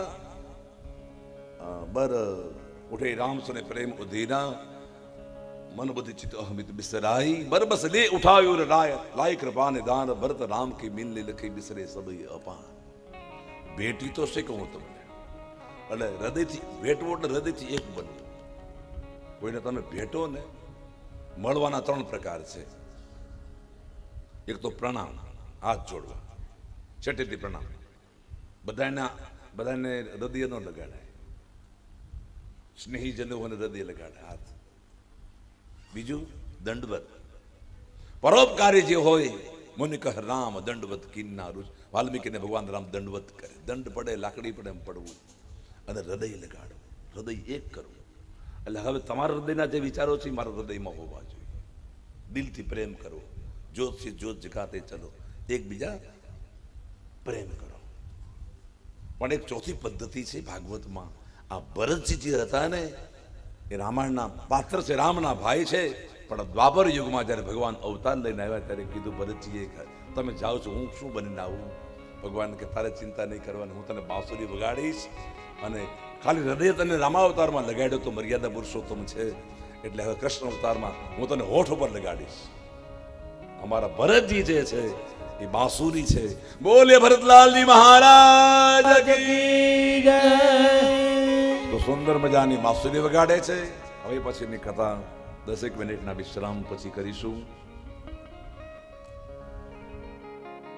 હાલ મહેમાનોને વિનંતી, થોડી વાર માટે આપણે બેસીશું. આજના આ પ્રસંગે અમારે યજમાન પરિવાર રાજેશભાઈ શિવાભાઈ પણસાળા અને નીતિનભાઈ શિવાભાઈ પણસાળાનું ફેમિલી છે, એવો ઘનશ્યામ બાપુને સ્મૃતિ ભેટ આપી અને સન્માન કરવા માગે છે. તો આ બંને પરિવાર ત્યાં આવી જાય.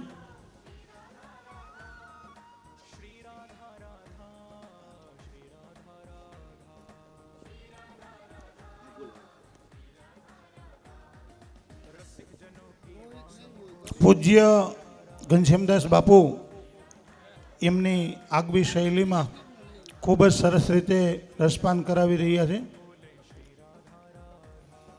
બાપુની મહાનતા એ છે કે તેઓ એમની નિખાલસતાથી એની જે કંઈક ક્ષતિઓ હોય તેઓ પણ કથામાં વણી લે છે. એ ખૂબ જ મોટી વાત છે, એ વંદનીય વાત છે. બાપુ એમના બાળપણના સ્મરણો અને આપણા ગામની અને સૂર્યપ્રતાપગઢની સ્મૃતિઓ અહીંયા રજૂ કરી અને એમનું બાળપણ પણ યાદ કરે છે. અહીંયા રાજેશભાઈ શિવાભાઈ પણસાળા અને નીતિનભાઈ શિવાભાઈ પણસાળા આ બંને પરિવાર દ્વારા બાપુનું અહીં સન્માન થઈ રહ્યું છે. આગળના ક્રમે આ બંને પરિવાર બ્રિજેશભાઈ જગદીશભાઈ પણસાળાના પરિવારને પણ સ્મૃતિ ભેટ આપશે. એટલે બ્રિજેશભાઈ અને એમનો પરિવાર છે એ અહીંયા ઉપસ્થિત થાય.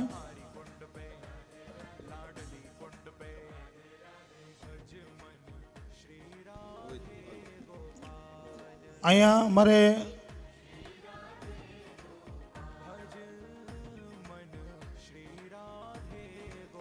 બ્રિજેશભાઈનો પરિવાર અહીંયા આવી જાય. થોડીક ઝડપ રાખીશું. અહીંયા અમારા શંભુ બાપાનો પરિવાર એટલે કે જયરામભાઈ શંભુભાઈ પણસાળા અને એમનો પરિવાર, મનસુખભાઈ શંભુભાઈ પણસાળા અને એમનો પરિવાર, એ અહીંયા યજમાન પરિવાર અમારે યજમાન પરિવાર રોહિતભાઈ અને બ્રિજેશભાઈના પરિવારને સન્માનિત કરશે.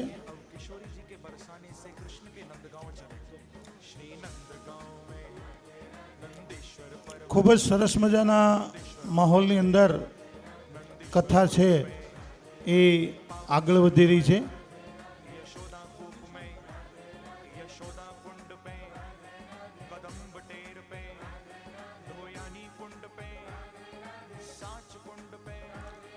રાજેશભાઈ અને નીતિનભાઈનો પરિવાર અમારા યજમાન પરિવારનું સન્માન કરી રહ્યા છે, બ્રિજેશભાઈના પરિવારનું સન્માન કરી રહ્યા છે.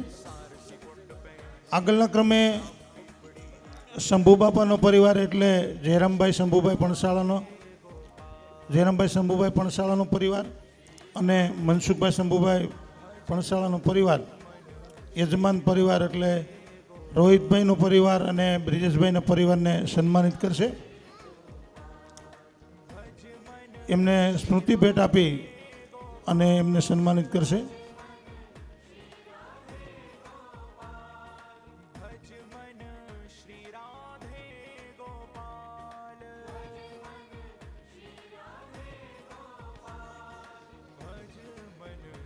આપણી વચ્ચે મુંબઈથી આવેલ અમારે હંસાભાઈ, રાજકોટથી આવેલ મીનાબેન, ગોંડલથી આવેલ દયાબેન અને સીમાબેન, તેઓ પણ આ યજમાન પરિવારને સન્માનિત કરવા ઈચ્છે છે. ત્યારે આ બહેનો પણ નીચે આ સન્માન માટે તૈયાર રહે એવી વિનંતી છે.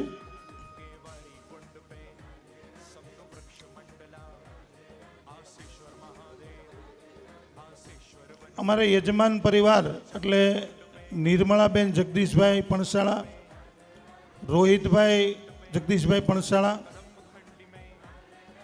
અને બ્રિજેશભાઈ જગદીશભાઈ પણસાળા, આ પરિવારે આવું મહાન ભાગવત સપ્તાહનું કાર્ય કર્યું છે. ત્યારે અમારા આ વડીલ પરિવાર છે એમને સન્માનિત કરી રહ્યા છે.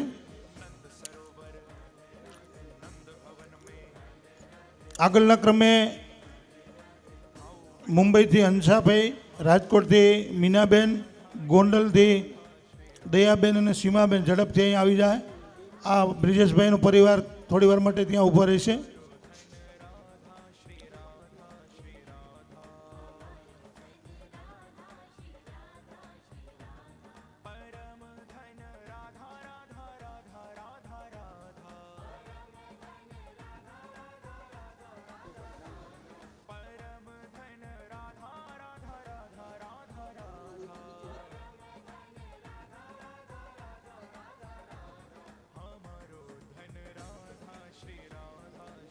હાલો, આભાર. આપણે આ સપ્તાહની વ્યવસ્થામાં વાહનના પાર્કિંગ માટે આપણે ગુણાભાઈ બેસરભાઈ કાવઠિયા એમને પોતાના ખેતરમાં પાર્કિંગ માટે આપણે વાત કરેલી અને એમને ઘઉંનું વાવેતર કરવાનું હોવા છતાંય આપણને વ્યવસ્થાના ભાગરૂપે એમની વાડી બાજુની ખેતર છે જે પાર્કિંગની જગ્યા છે એ આપણને ફાળવેલ. એમાં દિલીપભાઈ ગુણાભાઈ અને રમેશભાઈ બેસરભાઈ આપણને સહકાર આપેલ અને સાથે સાથે જગદીશભાઈ કુંડાળીએ પણ એવું કીધું કે પાણીની જરૂર પડે તો હું આપીશ અને આવું એને ઘઉંનું વાવેતર કરવાનું હોવા છતાં એમને આપણને આ પાર્કિંગની વ્યવસ્થા ફાળવી એટલે ગુણાભાઈ બેસરભાઈને આપણે અહીંયા ખેસ પહેરાવી અને સન્માનિત કરવા માગીએ છીએ. ઝડપથી ગુણાભાઈ બેસરભાઈ અહીં આવી જાય.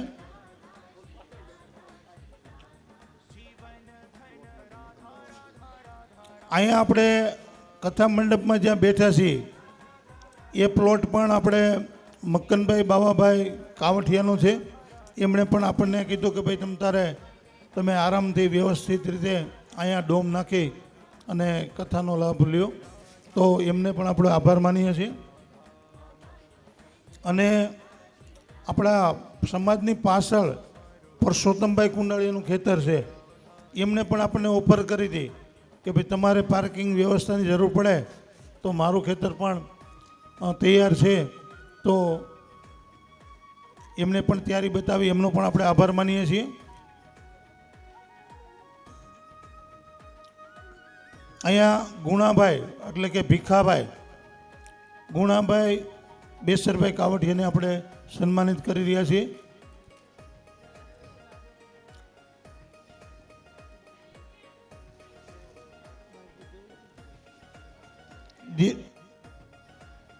દેવસીભાઈ પોપટભાઈ પણસાળા, મનસુખભાઈ પોપટભાઈ પણસાળા, વિનુભાઈ વલ્લભભાઈ પણસાળા અને પ્રફુલભાઈ દુર્લભભાઈ પણસાળા એટલા અહીંયા વ્યાસપીઠ પાસે આવી જાઓ. આપણી વચ્ચે ઉપસ્થિત આપણા મહેમાનો છે એને આપણે કેસ પહેરાવી અને સન્માનિત કરવા જઈ રહ્યા છીએ. આ હું નામ બોલો એટલા વ્યક્તિ અહીંયા સન્માન કરવા માટે આવશે. નટુભાઈ હિંગરાજીયા અમદાવાદથી જેઓ જયરામ કાકાના વેવાય છે તેઓ અહીંયા વ્યાસપીઠ પાસે પધારશે. અમે એમને ખેસ પહેરાવી અને મહેમાનને આવકારીશું. મોહનભાઈ ગળધરિયા ક્રિપ્કો પ્લાન્ટ હજીરા એમના પૂર્વ મેનેજર સાહેબ હતા જેઓ મનસુખ કાકાના વેવાય છે. હાલ તેઓ નિવૃત્ત છે અને અમદાવાદથી આપણી વચ્ચે ઉપસ્થિત છે ત્યારે તેમને પણ આપણે આવકારીએ, એમને સન્માનિત કરીએ. આગળના ક્રમે મનસુખભાઈ કાથરોટિયા અમરેલીથી અહીંયા પધાર્યા છે. રાજુભાઈ વામજા નાસિકથી આપણી વચ્ચે ઉપસ્થિત છે. કાળુભાઈ શંભુભાઈ નાના આકડિયાથી ઉપસ્થિત છે. તેઓ પણ અહીંયા વ્યાસપીઠ પાસે આવશે, એમને આપણે સન્માનિત કરીશું. આ અમારા પરિવારના આ વડીલો ઊભા રહેશે અહીંયા.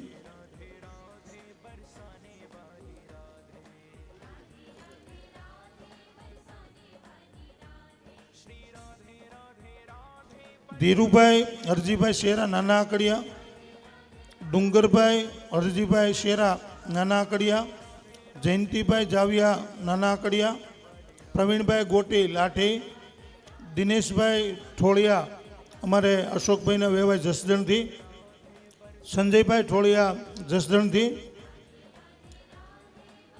અમારા સાહેબ એવા ભરતભાઈ કાવઠિયા અમરેલીથી, ગાંડુભાઈ ખાનપરા ખજૂરીથી, ગિરધરભાઈ માતરિયા ઉમિયાનગર એટલે કે લોકીથી, કરશનભાઈ ખાનપરા ખજૂરીથી, જયંતિભાઈ જાવિયા અમરેલીથી.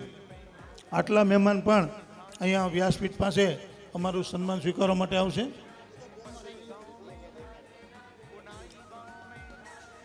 મગનભાઈ પરસોત્તમભાઈ સાનેપરા દેવળિયાથી, કમલેશભાઈ બાબુભાઈ પરવાડિયા દેડીથી, મનુભાઈ પોપટભાઈ સુરાણી લાલાવદરથી અને અમારા ભાઈના જમાઈ સંજયભાઈ રવજીભાઈ વરસડાથી તેઓ પણ અહીંયા વ્યાસપીઠ પાસે આવશે.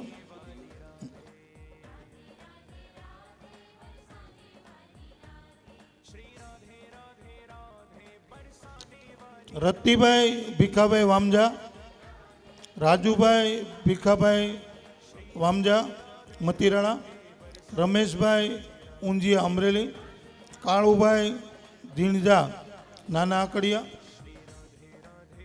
અશોકભાઈ પણસાળા પણ અહીંયા સન્માનમાં જોડાશે. પંકજભાઈ પણસાળા અને સંજયભાઈ પણસાળા અને સુભાષભાઈ પણસાળા પણ અહીંયા સન્માન કરવામાં જોડાશે. સંધુભાઈ ઉભડા આપણા આમંત્રણને માન આપી આપણી વચ્ચે ઉપસ્થિત થયા છે ત્યારે તેઓને પણ આપણે અહીંયા વ્યાસપીઠ પાસે બોલાવીએ. એક મિનિટ, આ એક ફોટો પડી જાય વ્યવસ્થિત, પછી આપણે બીજા મહેમાનો ઉપર આવતા જાય. કમલેશભાઈ ધનજીભાઈ ગોલ, પરેશભાઈ ધનજીભાઈ ગોલ, રમેશભાઈ કરશનભાઈ મણવર અરડોઈ અને ભાવિનભાઈ રમેશભાઈ મણવર અરડોઈ, આટલા મહેમાનોને વિનંતી કે અમારી વ્યાસપીઠ પાસે આવે. પંકજભાઈ પણસાળા, સંજયભાઈ પણસાળા, અશોકભાઈ પણસાળા,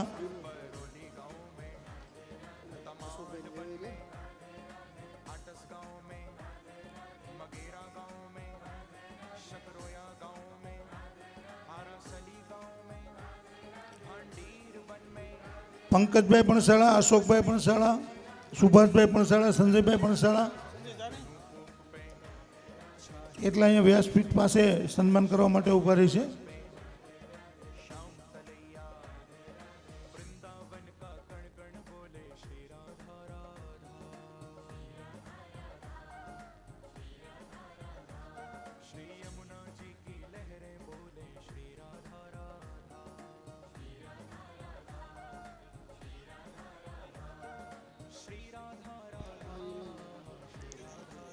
હિંમતભાઈ સત્રોલા આપણા આમંત્રણને માન આપી અને સુરતથી અહીંયા આપણી વચ્ચે ઉપસ્થિત છે, એમને આપણે સન્માનવા જઈ રહ્યા છીએ. સાથે સાથે રણછોડભાઈ સત્રોલા પણ અહીંયા વ્યાસપીઠ પાસે આવશે.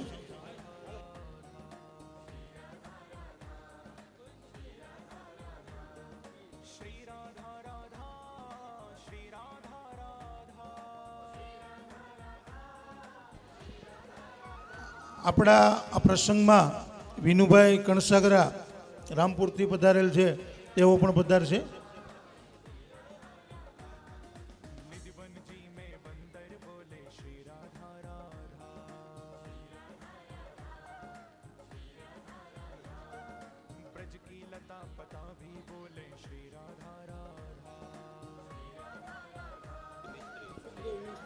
સુખદેવભાઈ મિસ્ત્રી સૂર્ય પ્રતાપગઢથી આપણી વચ્ચે ઉપસ્થિત છે, તેઓ પણ અહીં પધારશે. સૂર્ય પ્રતાપગઢથી કથા શ્રવણ માટે જે મહેમાનો આવ્યા છે અને સન્માનમાં કાલે બાકી હોય તેઓ પણ અહીંયા પધારશે. સૂર્ય પ્રતાપગઢથી કથા સાંભળવા માટે પધારેલા કથા સાંભળવા માટે આવેલા જે ભાઈઓ છે અને ગઈકાલે સન્માનમાં બાકી હોય તેવા મહેમાનો સૂર્ય પ્રતાપગઢવાળા અહીંયા પધારશે. વલ્લભભાઈ કાવઠિયા સૂર્ય પ્રતાપગઢથી અહીંયા પધારશે.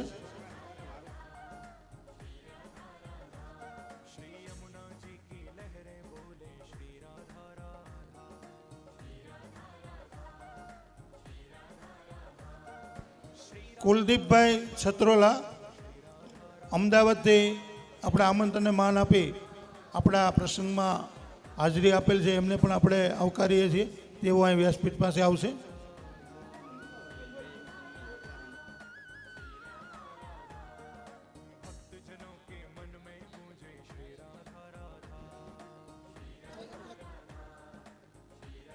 વિઠ્ઠલભાઈ નાનજીભાઈ કુંડાળિયા એવો આપણી વચ્ચે ઉપસ્થિત છે, તેઓ અહીંયા વ્યાસપીઠ પાસે આવશે.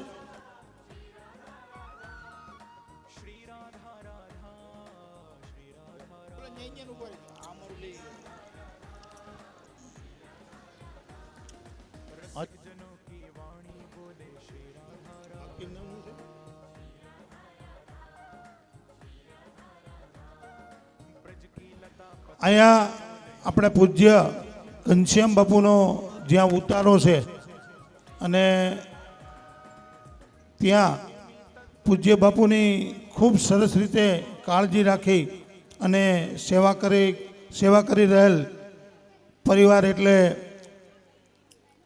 વલ્લભભાઈ લીલાભાઈ કાવઠિયા અને મંજુલાબેન વલ્લભભાઈ કાવઠિયા અને અમારે ભાઈ રાજુભાઈ વલ્લભભાઈ કાવઠિયા, તેઓ બાપુની ખૂબ સરસ કાળજી રાખી અને સેવા કરે છે. ત્યારે અમારો પરિવાર એમને સન્માનિત કરવા ઈચ્છે છે. તો વલ્લભ કાકાને બાજુવાળા કોક વલ્લભ કાકા હાજર છે ને, વલ્લભ કાકા અને એનો પરિવાર છે અહીંયા ઉપસ્થિત થાય.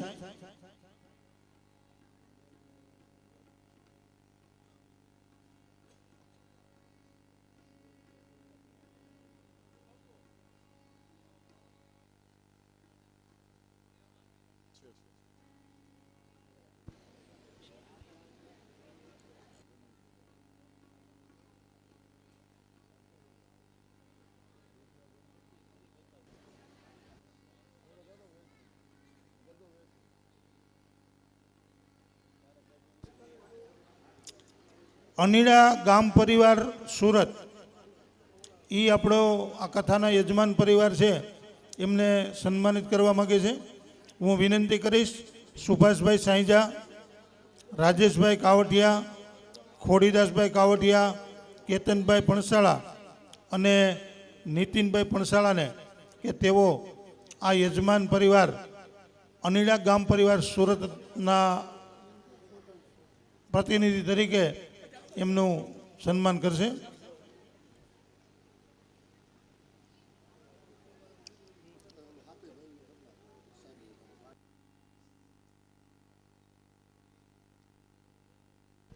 અહીંયા અનીડા ગામ પરિવાર સુરત, જે પરિવારો આપણા વસે છે અનીડાના, એમના દ્વારા અમારો યજમાન પરિવાર એટલે રોહિતભાઈ અને બ્રિજેશભાઈ એમના પરિવારનું સન્માન કરવા માગે છે. તો એના પ્રતિનિધિ તરીકે સુભાષભાઈ સાંઈજા, રાજેશભાઈ કાવઠિયા, ખોડીદાસભાઈ કાવઠિયા, કેતનભાઈ પણસાળા અને નીતિનભાઈ પણસાળા અહીં સન્માન કરવા માટે પધારશે. અમારે જયંતિ ફુવા તેમજ તરુણ અને શિલ્પાબેન અને અલકાબેન અને સુજાતાબેન, આ બધાય જયંતિ ફુવાનો પરિવાર અમારે નરેશભાઈ પણસાળા, રાજેશભાઈ પણસાળા, દિલીપભાઈ પણસાળા, ગિરધરભાઈ પણસાળા, નીતિનભાઈ પણસાળા અને રોહિતભાઈ પણસાળા અને બ્રિજેશભાઈ પણસાળા આ યજમાન પરિવારનું સન્માન કરવા ઈચ્છે છે. તો તેઓ એટલે કે જયંતિ ફુવા તેમજ તરુણ, શિલ્પાબેન, અલકાબેન અને સુજાતાબેન અહીંયા વ્યાસપીઠ પાસે આવશે અને અમારા 7 ભાઈઓને સન્માનિત કરશે.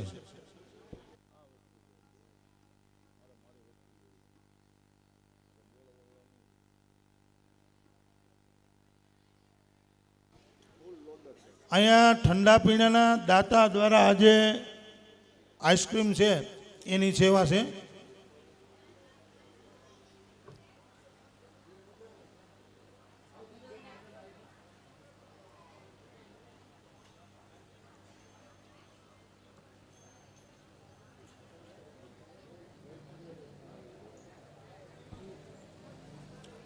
રાજેશભાઈ ધનજીભાઈ ગોલ આપણી વચ્ચે ઉપસ્થિત છે, તેઓ પણ અહીંયા વ્યાસપીઠ પાસે આવશે.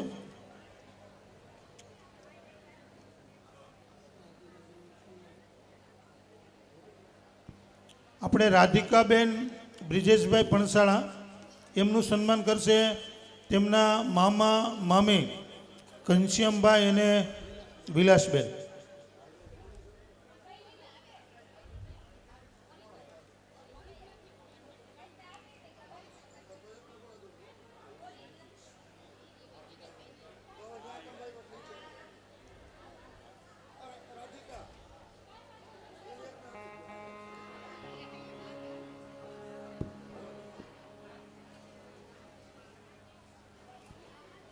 ઠંડા પીણાની સેવામાં આજે ક્વોલિટી એમની સેવા છે વસંતબેન રાજેશકુમાર કનેરિયા, ચંદ્રિકાબેન દિલીપકુમાર ગોઝારિયા, દયાબેન તુષારકુમાર મેતલિયા, શિલ્પાબેન કલ્પેશકુમાર, અલ્પાબેન પ્રકાશકુમાર અને સુજાતાબેન બ્રિજેશકુમાર મેતલિયા.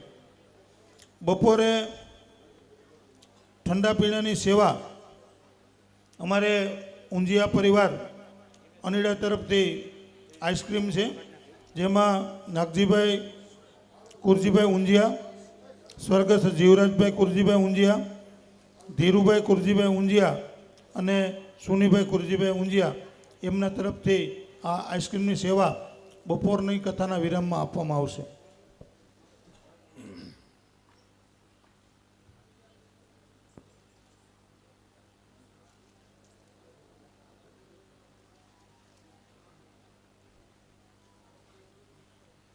હીરા હતો.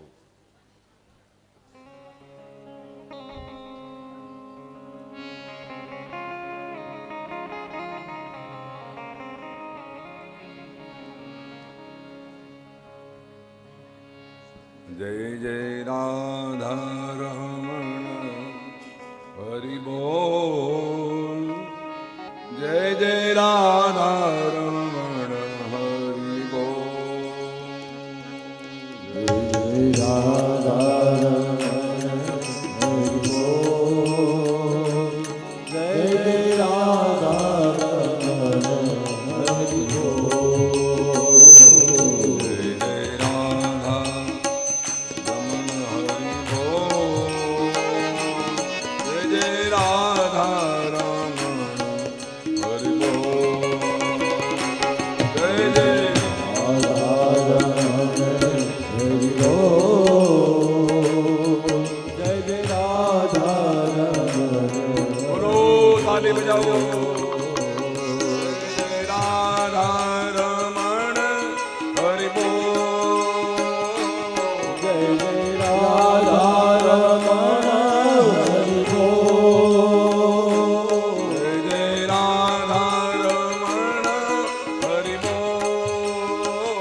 દસમ સ્કંદની અંદર મહારાજ સુખદેવજી ભક્તરાજ પરીક્ષિતજીને ભગવાન શ્રી કૃષ્ણ પરમાત્માની દિવ્ય લીલાના દર્શન અને શબ્દ દ્વારા સમજાવી રહ્યા છે. સમજાવવા માટે શબ્દ એ માધ્યમ છે.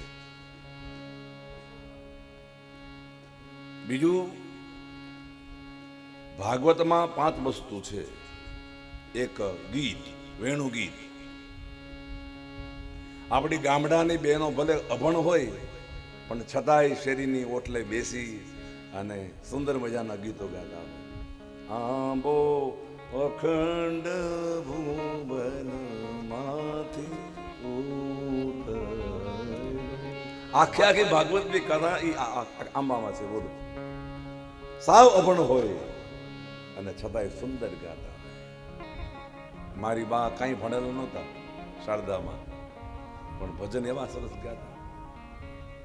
નિશાળે જ ગયા નહોતા, પણ મારા શારદામાં એવા સરસ મજાના રામાયણની ચોપાઈ ગઈ. રામ કથા સુંદર કરતારી, સંશય પિહા ગુડાવલી હારી, મંગલ ભવન અમંગલ હારી. હું કથા કરીને આવું ને એટલે મારી બા માથામાં તેલ નાખી દે. ઘરમાં તેલ ન હોય એટલે કહું કે બા તેલ નાખીને તમે શું નાખો છો? હું તારા માથામાં રામ નાખું છું. તારા માથામાં રામ નામ નાખું. બાબુજી પણ પછી બહુ થાકું ને એટલે પછી પગ દબાવે અને ક્યાં બધા એ સરસ વાતો કરે. આજ સુધી રતિભાઈ એ વાતો કરવાનો મને મોકો મળ્યો નથી. એ મહાન પુરુષની જે મને અનુભૂતિ થઈ છે. અમારા વલ્લભભાઈ કાવટિયા, બાવા બાપા, કેશુભાઈ, ચકુ બાપા, ડાયા બાપા, વજુભાઈ મિસ્ત્રી, વલ્લભદાસ કાકા અને એ જે દરબાર સાહેબો, આપા બાપુ, રામખુ બાપુ, આવતા જે મઢીમાં બેઠા બેઠા ભજન કરતા, વાતો જે નિખાલસતાથી કરતા. હમણાં બીનુભાઈ કીધું ને બાપુ નિખાલસતાથી કે અમારા જીન્સમાં છે નિખાલસતા. એટલે મને આનંદ આવે. અમારે એકવાર હરિદાસ બાબુ, અમરાપુરથી મહંત બાબુ, બોરાપરી બાબુ, અહીંના માણસુરુ બાબુ, બહુ સાધુડા ત્યાં આવે. સાંજે રોજ જમવા માટે આવે. મારી બા રસોઈ બનાવે, મારે પીરસવાનું. એટલે એકવાર એવું બન્યું કે થોડાક મોડા જમવા આવે તો હું રોજ સાંજે ગીતાનો પાઠ કરું. એટલે હું આમ મોટે મોટેથી બોલું કે અર્જુન બોલ